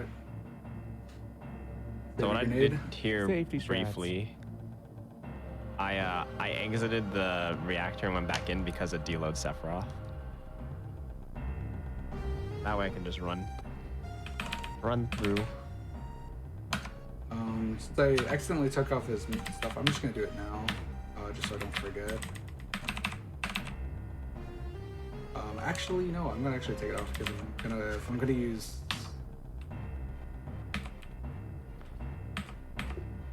If I'm gonna use Braver, I don't want them equipped.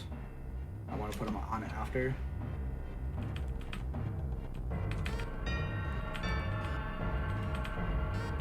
So, some things that people may or may not know. Certain materials can lower your strength, which obviously I don't actually have Braver. I thought I did. Oh well.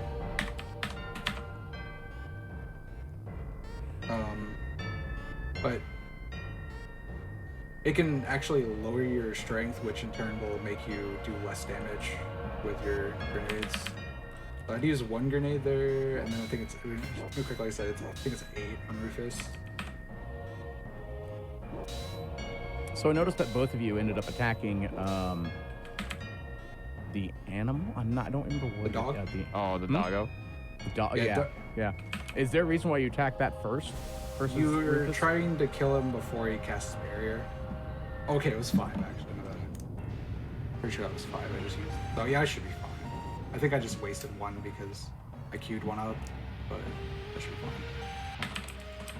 Yeah, essentially, I think it's Dark Nation's its name. You can kill it with 1 grenade, and it's better to, since there's 2 enemies on the field, it's better to just get rid of 1. So it doesn't Yeah. just randomly just like do other spells or attack while That you're too. dealing with the big Rufus. Because actually, I don't know if you kill Rufus first, if that'll automatically end the fight. I'm just gonna save here just for safety. Save has been saved locally. I thought I turned that off. I know that in the older PC version, that was a mandatory save there. It looks like you all have Yes. found a way around that. Yeah, it's so the means in which we go to the debug room have changed essentially, and so we would have to redo the motorball fight, which is why we would normally say where Sloa just did. Yeah, just But the way I that did we it go- out of safety though. The way that we go about doing it now, we don't need to fight motorball because in the previous route that had Yuffie warping, you would fight motorball like 3 times in total. And that's just a bunch of shenanigans.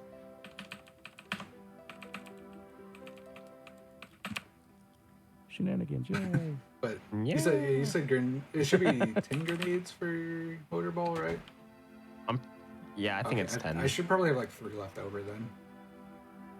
I'm pretty sure I have like 13 after fighting Rufus or something like that.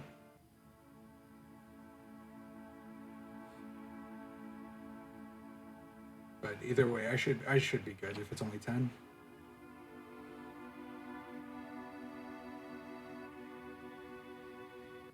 Yeah, like I said, it's just that's just a very stressful part. Is what I'm trying to say. Yeah. Like for anybody that might be just not tuning in, like that's the only reason why I'm asking Camber and making just double checking. It's like because like I said, it's just a stress. I've had runs where I did not have enough at the end, and I was like, that's not good. Yeah, motorball can go really bad real quick. Learning the strat from Motorball was fun. Fun. Fun, yes, be with it. All right. Air quotes. Yeah, all right. I wasn't sure. I missed if Camper got it, but I did get it. So you guys get to see me just smashing my 2 key for the next like minute or so. Oh, yes. Windshield wiper activate. Yes. So the split difference again is that I am not using I'm not using encounter. I'm not using the step count, and I mean I did make a few mistakes too. So that, but mostly the difference is because of me not using step count versus Camper using step count. And I had a really lucky Braver crit on apps. That too. That saved a good amount of time. Probably saved you at That least and 2 grenades. grenades. Yeah. Yeah. It was like an extra, I don't know, maybe 500 damage, so that's like 3 grenades-ish. Yeah, I hope you guys do like some mechanical keyboard A's. That's all we're gonna be doing for the next few minutes.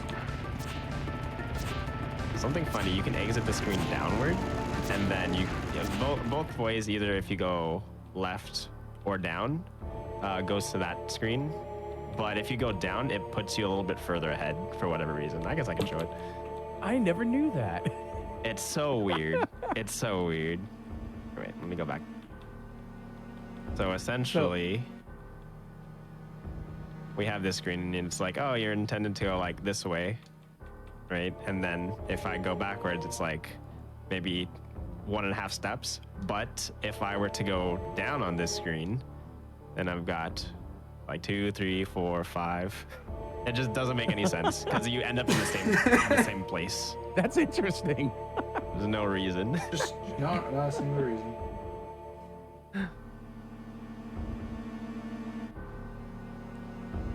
I actually just found that out recently. Another runner of this game told me, like, yeah, if you exit down, I was just like, that's an option? Wait a second. Alright, so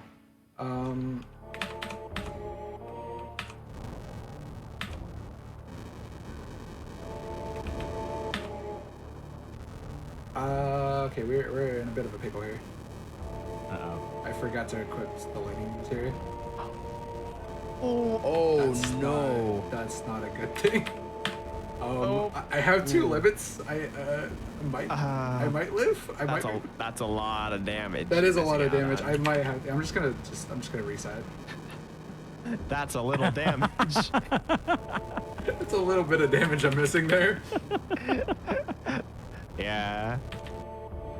That was. That's why we save. Woo. Yep. That's why I Yeah, saved. safety just in saves. case. I told myself I would do it afterwards because I thought I had the braver, and I just, for some reason, my brain just skipped over that part. It's all good. Okay, well, I guess we're watching this cutscene again. We got to listen to the jams. Heck yeah.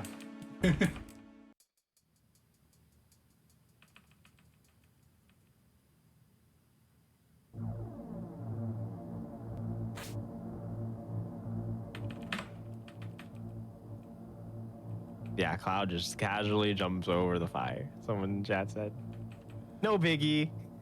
No big deal. This is fine. It's fine, yeah. Yeah. Absolutely. No problems here at all. I could see Cloud doing it. He's wielding a sword that's what, like twice as or about the same size as him. Yeah. But I could see Cloud jumping over fire. I would say like now, if at all, would be the best time to be doing that poll. Oh, yes. We forgot to mention that. So we'll have a poll running. Essentially, with the way that this category has been routed, there's a way from the debug menu to essentially go to the end of the game. And it was recently found out you could skip the boss gauntlet. However, Slow and I really enjoy the boss gauntlet. So we'll have a poll running, and we'll let chat decide if we're going to showcase that or not.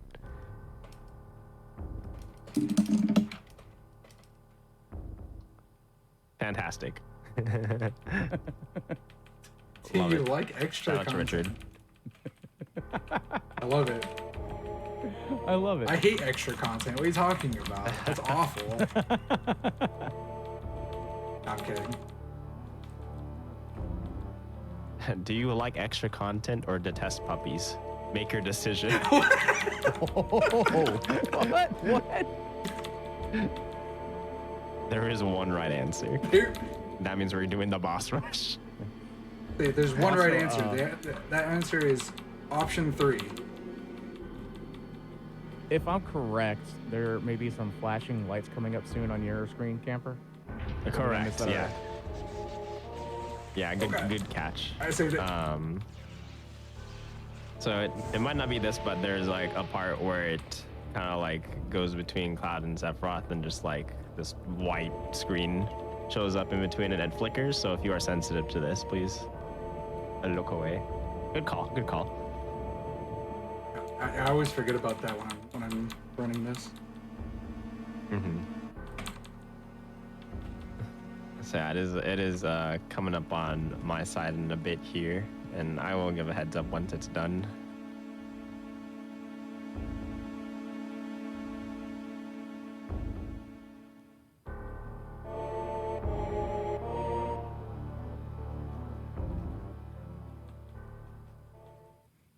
So, Okay, it is over. But, so you guys are finally going to get the whole thing. I've been making sure you guys that has never seen the warps, have never seen, like, how do you beat this in 2.5 hours? You are now going to finally see how we can beat this in 2.5 hours. As I dropped the juggle. But it's okay, it didn't matter. We were right at the end anyway. But you're gonna finally get to see it. The moment you've all been waiting for. All of you that have been waiting patiently, thank you so much. And Yeah. 2, enjoy.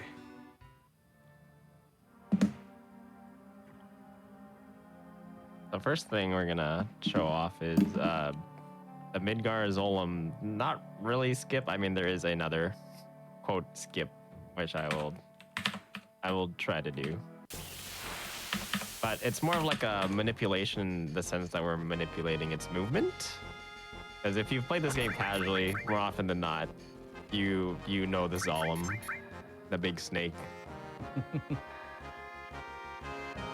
Okay, so for those of you that are not a big fan of the clickety clackety keyboard, I promise you won't have to hear it for hopefully not a little bit, because I should be able to, like, as long as no one dies here, I might take some safety here and actually heal Cloud. No, have mercy.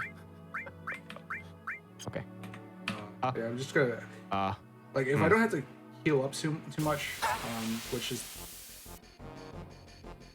I definitely don't want to be healing up too much if I can help it.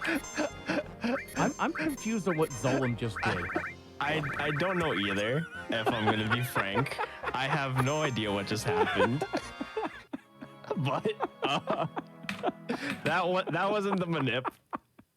And I'm concerned as to why that happened the way it did. He just went right through the mountain? Oh man. Fantastic. All right. So this is what hopefully I can get it. Actually attempted to do. So you hide around behind this part, Zolom bonks, and then you just kind of like follow it and lead it over to this area. And then it just gets stuck. So that's how you can cross I guess this is a swamp, without getting a chocobo. But now here, the and I'll marsh. just keep trying it. That's what's called the marsh. The marsh. So there's a little there's a cutscene here that it's like, oh no, Sephiroth did this. It's a big snake and he's on a stick. Okay. You can essentially skip this if you open up the menu at the same frame that this little cutscene is triggered. So I'll try to show that.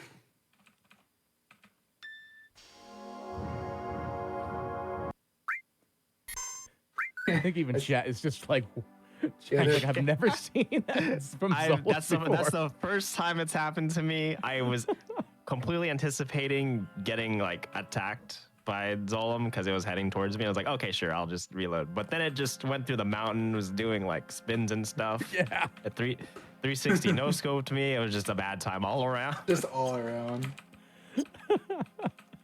What are But you yeah. doing in my marsh? That's great. I love that one. That's great. So yeah, if you menu over the trigger, you don't have to worry about it. But it's still active. So if I were to walk backwards, just kidding, I lied. Oh yeah. Oh, I missed it. If I went back and then forward, then it's still there. Because in the old route, you'd have to pass through the cave twice, and so if you skipped it the first time, you'd have to skip it a second time. There we go. Got it. Also, I just never realized you could just walk to the side and leave. I used to always just walk back where I came. Oh yeah.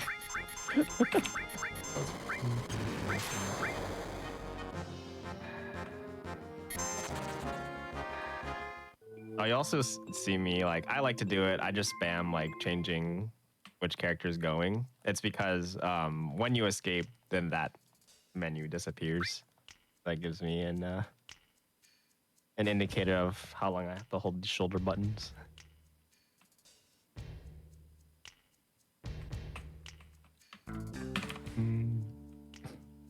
And now we have the Turks. We met them once, and we were supposed to have met them a few more times, but here we are. But yeah, I also was, saw a lot of people were commenting about the calling Zolom skip the Zolom warp. It's a pretty good name for it. I like it. Okay, Camber, you did remember to save between the flashback, right? Yes. Okay, sure. Because I forgot to ask that.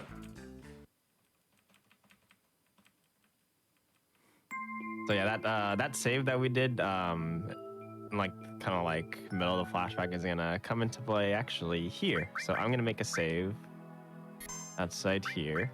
So we've got two saves that we really care about. This one, which is where we're caught up to. We got through the flashback, went through the cave, talked to the Turks and whatnot. And then there's this, which is essentially in the middle of the flashback.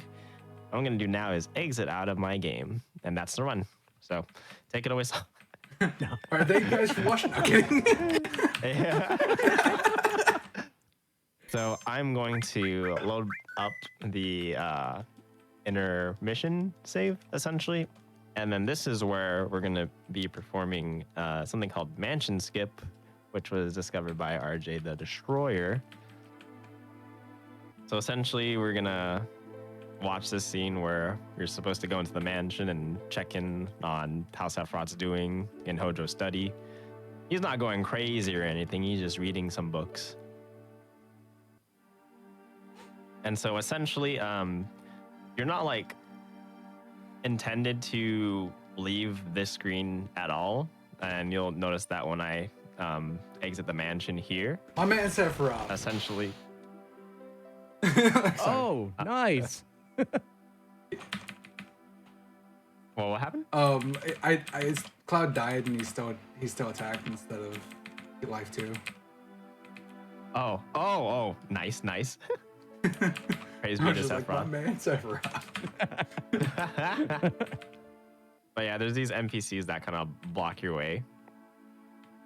But RJ played around with this, and essentially, all you had to do is just set up some movement stuff, and you can just slip right through. So it's always the pixels that the developers never check, and you can actually explore a good bit. I mean, nothing's really changed too much because you can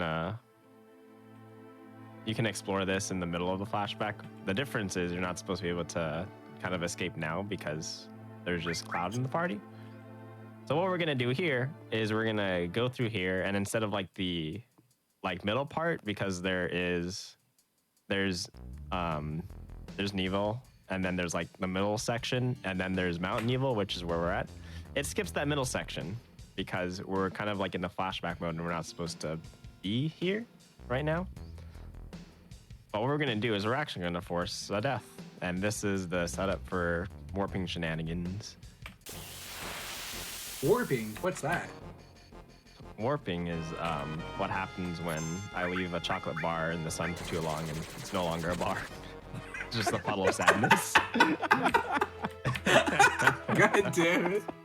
My bad. But But yeah, we're gonna force a death here. We're gonna load up our save, which is just past the Mithril Cave or Mines, whatever it is. We're gonna go into just any random encounter and beat it. And then you'll notice something weird happens. what's that? Here we go.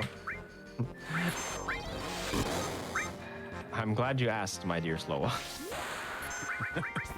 So normally, after the fight, you get the spoil screen and everything is all hunky-dory. Yay, you get XP and whatnot. Which we'll see here because we rarely see it since we run away. What? So now I'm back on Mount Evil. What? No way, dude. I have my party. It's not just solo Cloud, and I can just up and leave. And now I've essentially warped over here. So yeah, the PC version of the game is very fun in the sense that it remembers the last place that you were. It stores that for whatever reason. And this is how the original version of the warping was found. Essentially, someone was in some save file, they got a game over, they're like, oh, hey, here, I'll just load up this file here, and they're like, yeah, let's get Yuffie. And for whatever reason, after the Yuffie fight, instead of like going through the sequence where you can recruit her, it warped them back to where they game over. Uh-oh, I wasn't paying attention and I got into the game over. Oh no. That's okay, I can do that again. Yeah, it's all right. Everything's fine. If you missed it the first time, here you go. Here's the second time. But Camper, you seem to be losing health there. You might want to do something. I forgot to equip restore. Darn. Oh. Oh wow. You got next time, right? It's okay. Yeah. So essentially, yeah, the dying is a big part of it, because right now the game is in a weird spot where we're essentially looking for a particular encounter, and that encounter, like each enemy formation has its own kind of like identifier in terms of the code with like what enemies are in there and things like that. For whatever reason, there are some encounters that are key to the debug room, which is buried into the game. And if you don't know what the debug room is, it's essentially just like a playground for the developers or testers to test their game, which clearly they didn't use for this. But it's a really fun place because you can explore a lot of things in there. And so I'm just looking for that encounter right now. And there are ways to manip what encounters you get based off your in-game time. So this is an encounter that I need. So that's good. But I don't have those, so I'm just gonna be running around. And now that I've gotten that, I just go into another random encounter and win. Why does this work? I don't know. The whole duct tape and staples. It's something to do with the fact that running away from the certain encounters sets a certain value within the game of that glitched state, and for some reason it sets it to where you do that warp, it sends you to the debug room. You can do that with a lot of other things too. Like there's even one where you could just warp straight to disc 3. There's a cutscene you can warp to in disc 3. Do the same, basically the same thing. Oh, I actually need notes for this. But yeah, so this is the debug room, and there's not terribly much in this room, but there's like NPCs and stuff that you talk to, and you can like essentially warp to different parts of the game or set up your party in a certain way. I don't know what all the other parts of this room does, but I know that I need to go down here. And this is where we will do some setup for the boss gauntlet because that won the poll. Yeah. So let's see. So first, I'm going to name Sid and Vincent, and this is because even though we can bring them into our party without naming them, they won't be in our party with certain equipment and stuff that, for whatever reason, the game gives us, unless I name them. And then we're gonna talk to this Aerith, and we're gonna set up our party. So Cloud, Sid, and Vincent. Also look at the names. We've got Cloud, you know, I love Aerith. Yuffie, good old Ballet, Red 13 actually. Yeah. And then this one, I think that means cancel or nothing. One of the two. So I've set the party to Cloud, Sid, and Vincent. We're going to go But over Camper, to. have you closed the valve yet? Oh heck, I need to close the valve. Mr. Smiley's watching. And then we're going to talk to this Yuffie. We're going to select this one, which essentially will give us weapons and stuff, I'm pretty sure. And then this one, which gives us a lot of items. And then I'm going to say menu on, so this lets me just make a save. I don't really need to save, but let's save here. Yeah, that seems good. I usually We're say going in front of the Tifa that you need to work with. Mm-hmm. So we're gonna do full name, which essentially breaks the character count, which is great. So now we have ooh. And then we're my going favorite's to- that was my favorite. We're gonna do full materia. So full name, it's for like actually like stat stuff. So for whatever reason, Vincent actually gets haste and some other stuff. I don't know. The debug room is wonky. And then we're gonna equip the ultimate weapon because we got that on our way out of Midgar. Same with the Venus Gospel. And Vincent's weapon here actually has the double growth. So in this game, if you've never seen it before, essentially we've got these materia, which is like our spells and stuff, and you can level them up. So right now the weapon that Vincent has on has double AP. And we're actually going to slap on, let's see, where is it? Steel, because we want Vincent to learn Mug. The reason of this is because the game is perfect, refined, nothing goes wrong. But when Vincent mugs enemies and he has got a certain weapon equipped, it skips the next animation. That means that you could set it up so that Vincent uses Mug, someone uses a long spell called Knights of the Round, and instead of watching it, you just see the damage, and that's done. That saves a lot of time.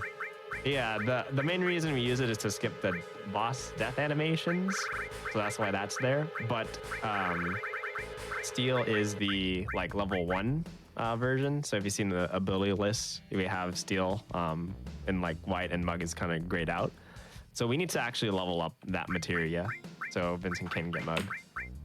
And then as for Cloud and Sid, we're just gonna give double cut. That's not yet. And now it's like, well, you mentioned needing to level it up.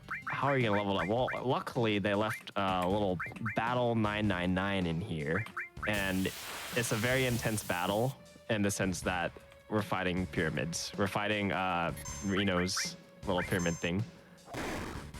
All we have to do here is just attack the pyramid in the back. And you'll notice we get a casual 500,000 XP and 10,000 AP. You know, nothing to see here. Well, we can let this roll out if we want. Nah, it's gonna take a while. So I think Cloud started at level 10, and then maybe Sid and Vincent were like, I don't know, 11, 12-ish. I'll get to that. We also get a casual 500,000 gil, which we don't particularly need, but it's nice to have. And so, yeah, now we're level 59, 58, and 58. So it's great. That's a nice battle there. It's a Yeah. pretty nice battle. Yeah. But I know someone's in the chat was asking, does the debug room only work in the PC version? No, the console version, or the PSX version, and the PS4 version all have all do have the debug room in it, but there's no actual way of getting in there without any actual sort of cheat. Whereas in the PC version, we have warps, which allow us to warp into the debug room.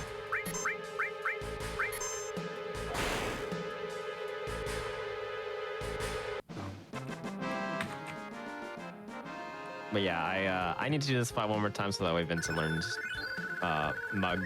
It says Steel's level up. I know it's hard to see with the long names, but trust me, it's there. Oh, also, so it looks like the mouse strat for Sloa is also active. Yes. It's just testing you.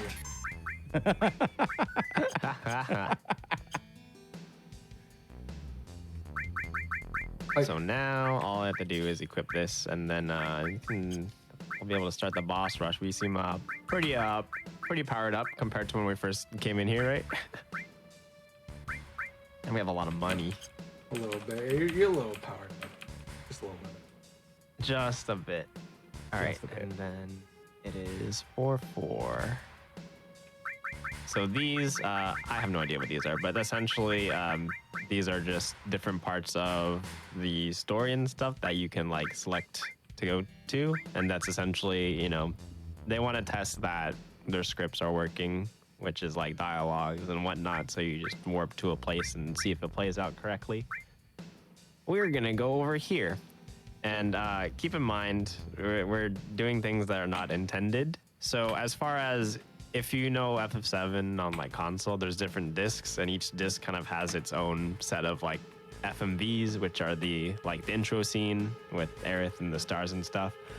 Right now, we should be on, I don't remember, is it disc 3 or 4, the last disc? We're gonna be heading 3. We're gonna be heading over to the end of disc 3. But as far as the game is concerned, we're still on disc 1. And so that's why we're gonna get some funny FMVs like this, where it's got the reactor blowing up, but there's Genova Synthesis just hanging out waiting for us. So yep, the game's a little confused, just a bit. Just a bit. Just a tiny bit. For you to have to actually interact with the chat. I mean, not chat with, well, yeah, I gotta interact with the chat too. But I gotta interact with the game.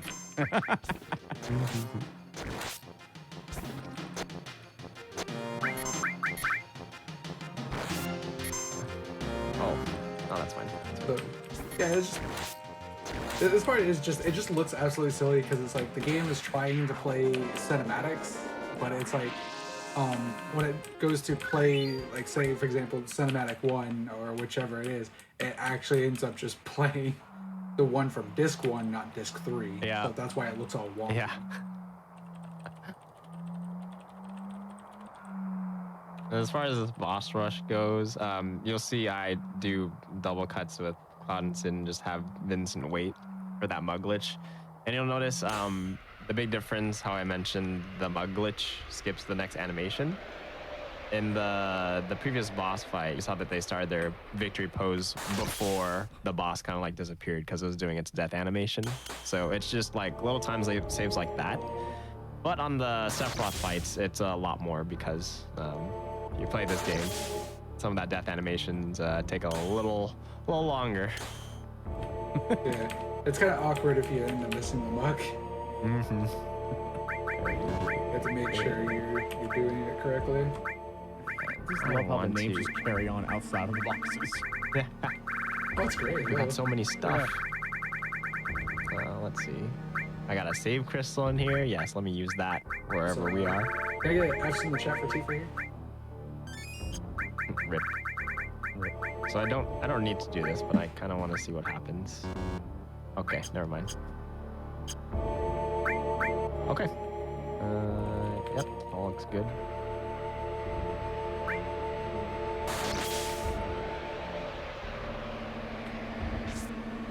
What do you mean I have Omni Slash, but I can't actually teach it to him? Ridiculous. What is this madness? Just use the save crystal while you're in the fight. Yeah. It'll be fine. It'll be fine.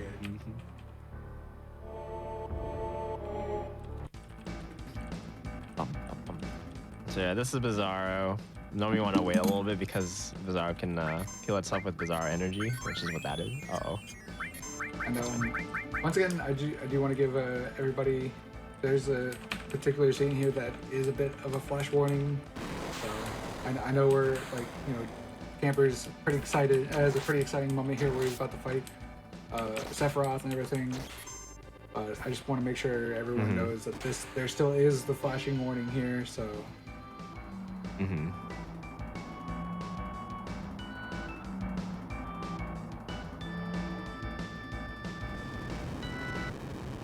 So yeah, mug glitch.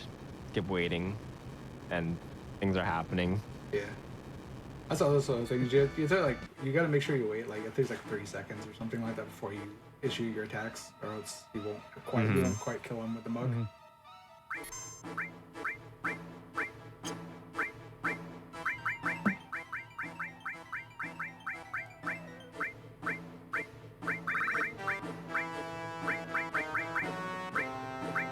So many spells. Yeah.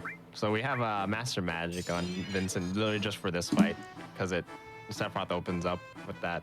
I think it was wall,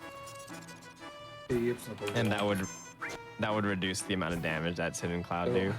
Like if you're epileptic or photosensitive, look away now for like 5 seconds, 10 seconds.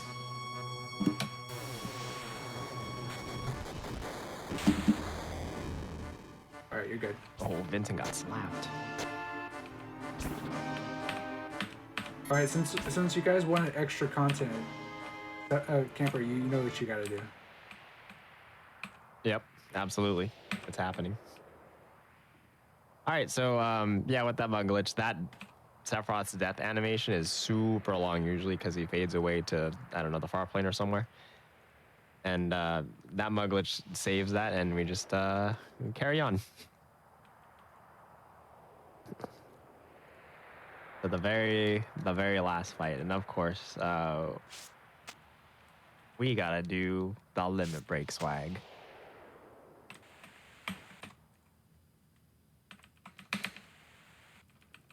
And I'm not that far behind because I'm about to go do Zolom skip.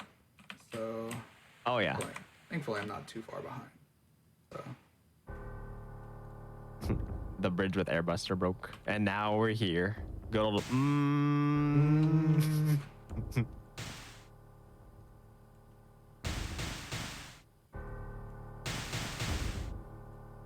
Well, let's see. Oh, I do have it. So, for anyone that's also just tuning in and missed the Zolom skips, or as the chat likes to coin it, the Zolom warp. We're going to be watching it here again on my screen. See if I can just get a spot for Zolom. Bam. Okay. This is good. And that, I guess that's time for me. Go to Omni Slash. And yeah, that's the essence of the PC any percent run. So there's a faster way about going with that fight. You just wait for Sephiroth to attack, and then Cloud will automatically counterattack. Also, I think I just got Zolom. I got the cutscene skip. I think nice. I'm missing it, so I got Very to show nice. it off at least. Nice.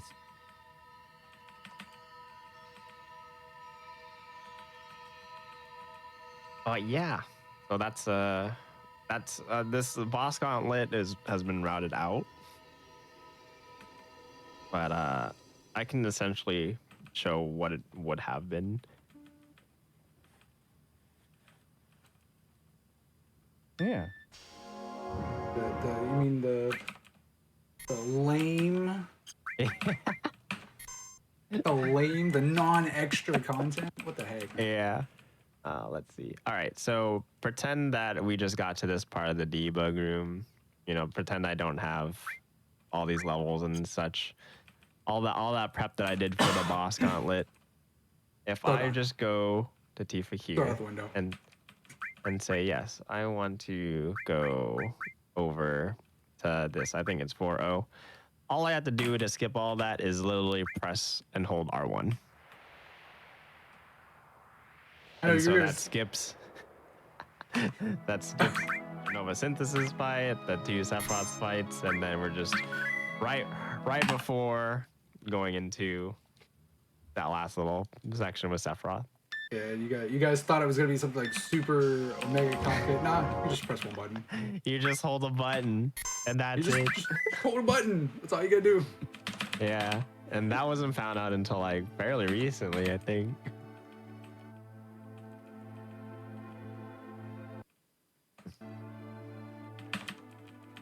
And normally, because since we don't do all that setup that I did, you don't even get Omni Slash. You just get Braver.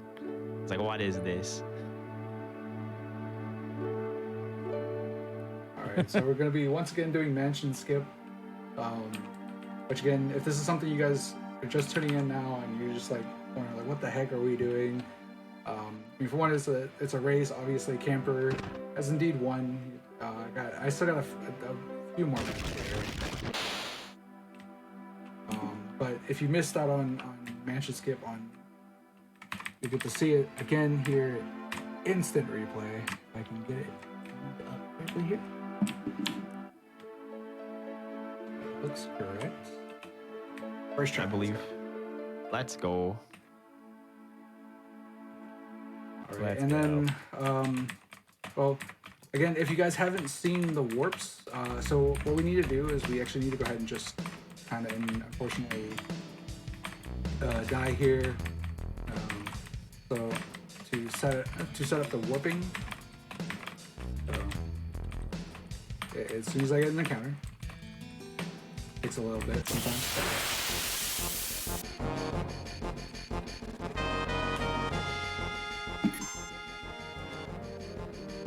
These guys will kill, take me down. I'll get a game over. Oh no, I died. Oh no. Oh no. Oh no. The film. The film. Not the film. What a ripoff. I paid good money for this movie. Not the film.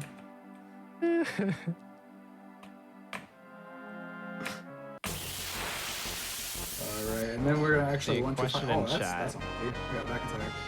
Is it possible to find the debug room any sooner, or have all other areas been eliminated already? I wouldn't say that they've all been eliminated. It's just I believe part of the setup that is currently known for PC involves doing the setup that we do during the comp flashback. Like there's some values there I'm pretty sure that are brought up because it's kind of like breaking what your current party is and setting it to other things. So I imagine that's part of it, but I wouldn't say that I'm an expert in why the warp is the way it is. Yep, and that's the warp. If you guys had missed it, instant replay there for you guys. Like, so, essentially how it works and why it works like that is just the fact that if you die, then it doesn't necessarily. It's something to do with that it doesn't reset the position or something. I forget exactly what it is. Something very weird. Doesn't. So I got really unlucky with this one. This encounter. Oh yeah. Oh, we're just hanging out. I've just been lazy and not putting it back to active. So this is taking especially longer. Even more awkward that they have limit now. You Yeah. can't attack. I can't even attack you, so. And he's throwing him my yard.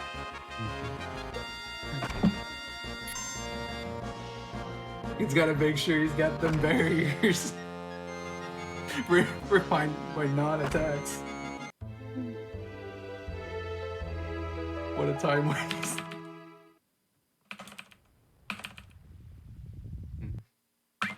Okay. Yeah, there is a route that beats Materia Keeper, but that's much slower now since you can skip all that. But I prefer that route more because there's more, in my opinion, to show. Do we get it first try? Yo, let's go first try. Nice. Let's go. Nice. Let's go. Yeah, so Slowa there Let's go. got the particular counter that he needed. First try, which without manipulating it is very big. Like, I think for me it took like maybe 4 or 5. A good amount. Definitely can.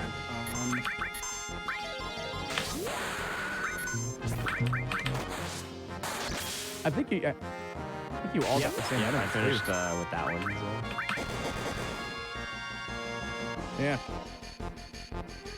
So, I mean, this was actually, if you look at this, is actually just best possible too, because this is a very good one to get. This is just a really fast way. Yeah. Now we're in the debug mode. And then if I remember correctly, I need to go over here. Borrow. Go ahead and I see a save. question, chat. How long is the no warp run? The world record for 30 FPS is like 151 and some change. Under 2 hours. Oh, no warp. Just kidding. I don't know what I'm talking about. I read no warp and I thought warp. Then yes. Sid, I forgot to recruit. Okay. Got ahead of myself again. That's okay. That's not that big a deal. What was that enemy? I don't know. I can go in and try to find it. I see a question was no slots mean. There's a character, Kate Sith, who has limit break slots, and you can use it to insta-kill a lot of bosses. In fact, all, I think. So no slots doesn't use I know, I forgot. that ability.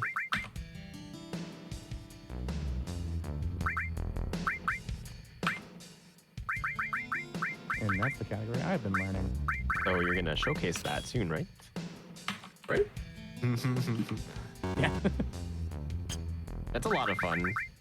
Like I can't say whether I prefer one over the other personally because I haven't tried slots. But I have tried no slots and it's a lot of fun and a lot of screaming about someone missing a certain ability. For those who haven't seen it. Let's see, is this the encounter in there? Where's my second double click? Oh, he's missing. I personally arranged the materia so that they're in like, yeah. There we go. That's called being efficient. Yeah, it should be in there somewhere.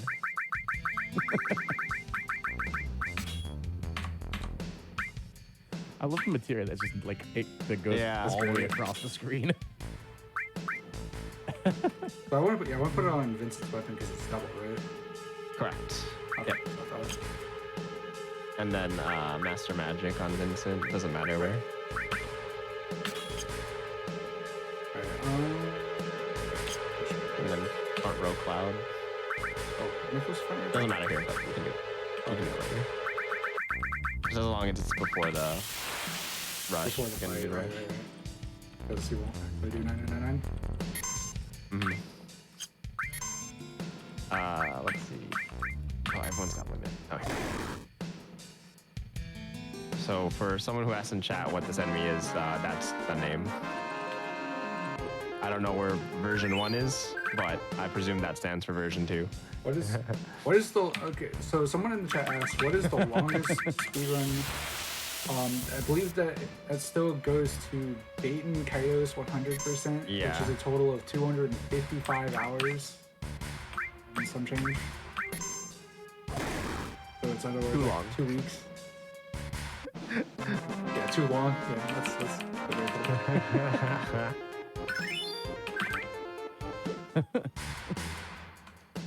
I think with that game too, like they have like Yeah. designated nap times and stuff, right? Because if I recall correctly, there's times where there's certain items that evolve based off of like real time. So you're just standing there waiting for things to change. And a lot of the time save is how efficient the menuing is. If I am thinking of the right run. Okay. Looked up on the menu in the bed there. But it's okay. This shouldn't. I should still make it underestimate. That's with even with the content, extra content.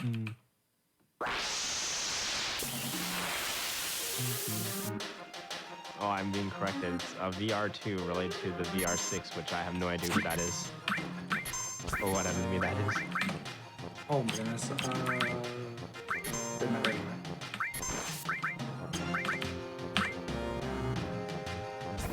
I got any extra attack in there. What? Oh, it's 4. It's 4. 3. Correct, guys. Oh, okay, that's fine. A little bit less. It's dead. It's dead.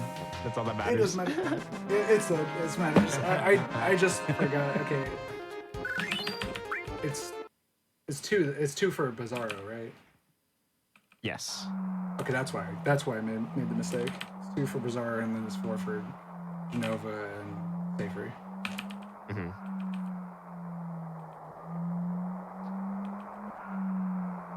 And no, you did not hear that wrong. It is 255 hours. Actually, I think it's 252 hours now or something like that. Now.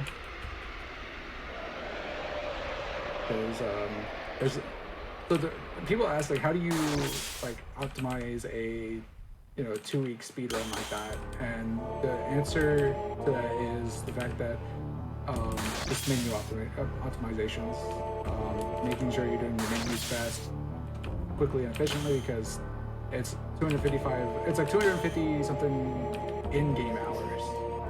There's a lot of. I wish we had Baffin in here. He could explain it a lot better, but. Oh,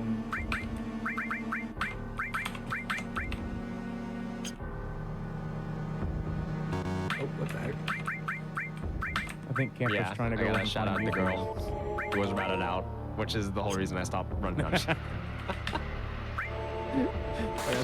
think I messed something up though, because the second one wasn't supposed to show up. That's okay. The party select one? Yeah, the party select was supposed to show up. I think I messed something That up. one does. Does it? No, that one does. Yeah, because you have to re-put in. No, the Oh, second no, one. no, Yeah, no. the second one I messed got up. you. Yeah. It shouldn't be a big deal. It'll be fine. But yeah, so Yuffie used to be one of the pain points in the run. Someone mentioned this before, but essentially you needed to use her to do some warping shenanigans. And she can actually appear in, I think, most if not all of the forests. It's just that this is the first possible part where she can appear, and I believe she has like it's between 3 and 6% chance of showing up, which is why I was just like you're at the tail end of you're like I think 2.5 hours in. I forgot to swap. Cloud. Like, why is he not doing 9999? I forgot to swap in the front row. Oh well. Content. Still works.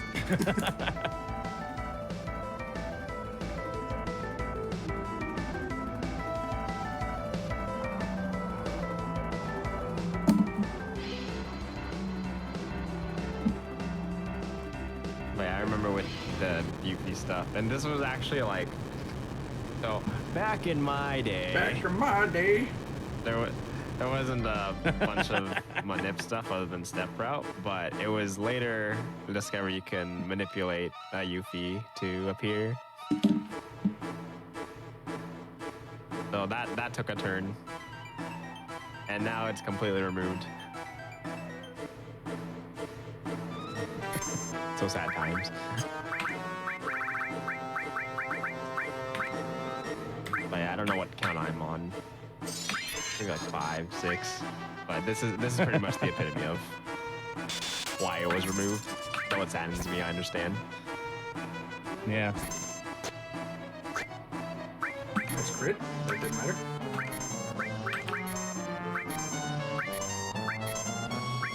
I just still love the fact that you all are like, we're 2 hours 30 minutes in, and when you go off against the one-winged Dandel, you're doing quad 9 damage. I should still. I think. Just casually doing Is he exact gonna? Oh no, damage. he's still. I thought he was gonna raise. Oh yeah. Are we? Oh no, okay, guys. I killed him, but I missed the mud glitch. Unfortunate. It gets awkward with the damage rolls you're getting. Yeah. Yeah. It is my fault. Yeah. Because I didn't run him. You even told me. You reminded me to do it, and I just forgot. Like I said, content. Yeah. So actually, this will be a good comparison. If you remember when I used Mug, I skipped this. So this is like a big time save because you have to watch this death animation. Yeah, it's a very long But animation. it's faster than Supernova or whatever it is. That's the content. That's the true con. I've had that happen in a run before. It was funny. It was really funny. No. I think it was during a marathon. I think I've had it happen during a marathon run too, so people got to watch Supernova. I was like, oh, I messed up. Well, enjoy Supernova. That's literally what I said.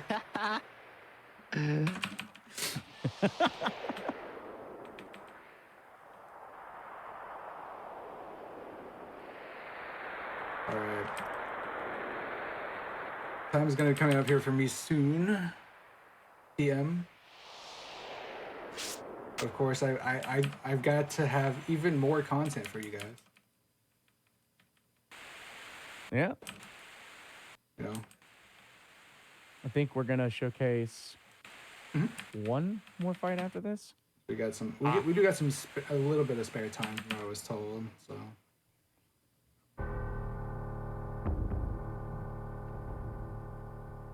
Alright, who is ready for some Omni swag? Omni swag. Yeah, I'm always ready.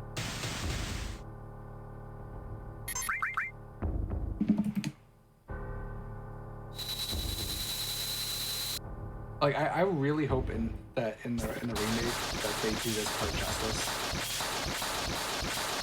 Oh yeah, I agree.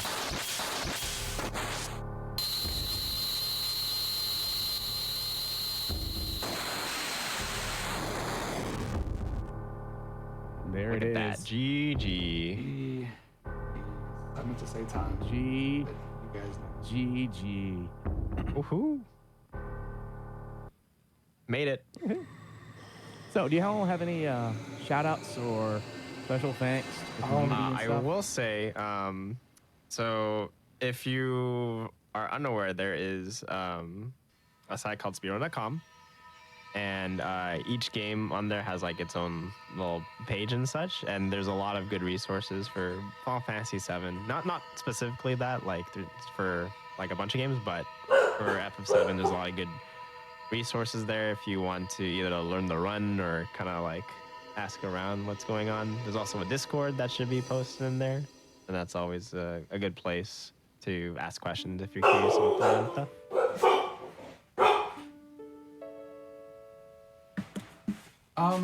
I just Slower, want to give a anything shout else out for to you? the community. Like, there's so many people in the Final Fantasy VII community that are very friendly, very nice. They're very helpful. And just shout outs for them just finding all this stuff. Like, I don't think, I think in my entire time I've been speedrunning for 4+ years, like, the stuff I've discovered is like minuscule compared to some of the stuff people have found in these games. So big shout outs to them. Big, just big names that pop in my head, but not even limited to, of course, like Niche, RJ Destroyer. I know there's also stuff like, now I'm drawing blank. I say that and I'm like, who else I know? I know there's some other people I can't think of.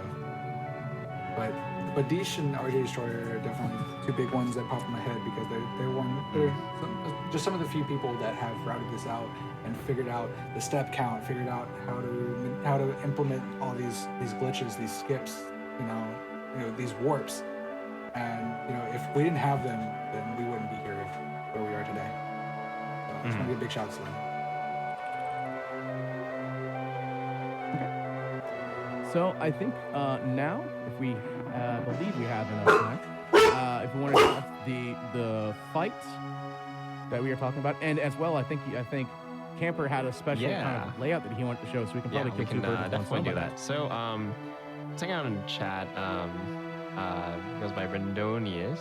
Essentially, he's created external software called i7, which is Interactive 7, where chat can kind of like throw in commands into the chat and then actually like change some things in FF7 while someone's playing. Like he's done like name bid wars where it's like someone throws in bits for a particular name. If that one's the highest one, it'll change that name, amongst a lot of other cool things. He made me a little standalone portion of it, which I particularly like a lot. He's let me see if I can find the right file first. Okay, sorry. While you're doing it, I just do want to say somebody was saying that shout out to Ace Suffer, like who's been in the chat this entire time explaining like where me and Camper are kind of falling short on that, explaining how things work. Ace Suffer was really able to put in a lot more full detail on how a lot of the skips and glitches work. I did know that. Yeah, thank you, Ace. So, as the Materia Keeper, this poor guy's been routed out. But if I go here, try this. Look at this. We've got dynamic menu colors, which is really neat. Crazy. I forgot to. It is so I cool. still forgot to download that. Like and set that up. That's all good. So yeah, there's a couple things like that, like chat can control the menu colors and things like that. But there's two modes. There's a rainbow mode, which is this, and then there's what he calls a Mako mode, which are just select few colors. So this is cool. This is the Materia Keeper fight, which is pretty big on the RNG because essentially we're here after doing some other warp things that we didn't showcase because the routes changed. But we're really low level, and we're stuck with Cloud, Red, and Aerith. Aerith plays a big part because we need her to actually attack Materia Keeper and do 13 damage so that we hit the threshold for the quad 7 kind of like Easter egg. So yeah, we're gonna go in and see how this works. And okay, I want to ask how many in the chat. I want everyone to guess how many times we're going to end up failing this, whether it's our own fault or it's Materia Keeper's fault. I want to know how many times. Oh no! I want to know. I think it's like a 1 in 3 that Materia Keeper opens with Trine. With our setup and stuff, Trine's an instant death. Like no rhyme or reason. It just done. Okay, so let's see. Okay, you are attacking her, which may or may not kill her. That's fine. And then I want to prep an elixir.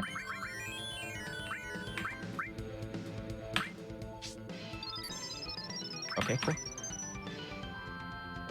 I might get this first try. First try poison, that's good. Am I actually getting this first try? Wow. Wow, yeah. Unless Red gets nope. Oh, something got hired. Oh no, I messed it up. What did I mess up? Oh, is this not set up correctly? I don't think this is actually set up correctly. I did everything I did everything in the correct order. I just don't think I don't think everything was set up correctly. I don't think Aerith the setup. I think essentially Aerith didn't hit correctly. I think that's what happened. Yeah, it's very precise. So essentially what's happening here is we're trying to poison Materia Keeper as fast as possible while keeping everyone alive with Cloud healing. And so after Materia Keeper gets poisoned, it'll start taking damage based off of its max health. So it always take like that 200 damage or however many it was And then what we're doing there, we throw an elixir to heal Materia Keeper up to full so we can start manipulating its health. And then we throw in 2 potions and a high potion along with Aerith's 13 attack. And that brings it down to the quad 7. So that's just a really cool little All right. boss strat that has been routed out. All right. Well, I think that may be time. So thank you all so very much for coming out and showcasing this amazing Final Fantasy VII run. Yeah, that will probably end up doing it for the Bargain Bin tonight. Thank you all so very much for enjoying the Bargain Bin. But the show for GDQ Hotfix does not stop. Coming up next, we have speedruns from the crypt with Igdisis. We're going to take a small little break. It's a great time for you to hydrate, stretch, and get ready for speedruns from the crypt coming up next.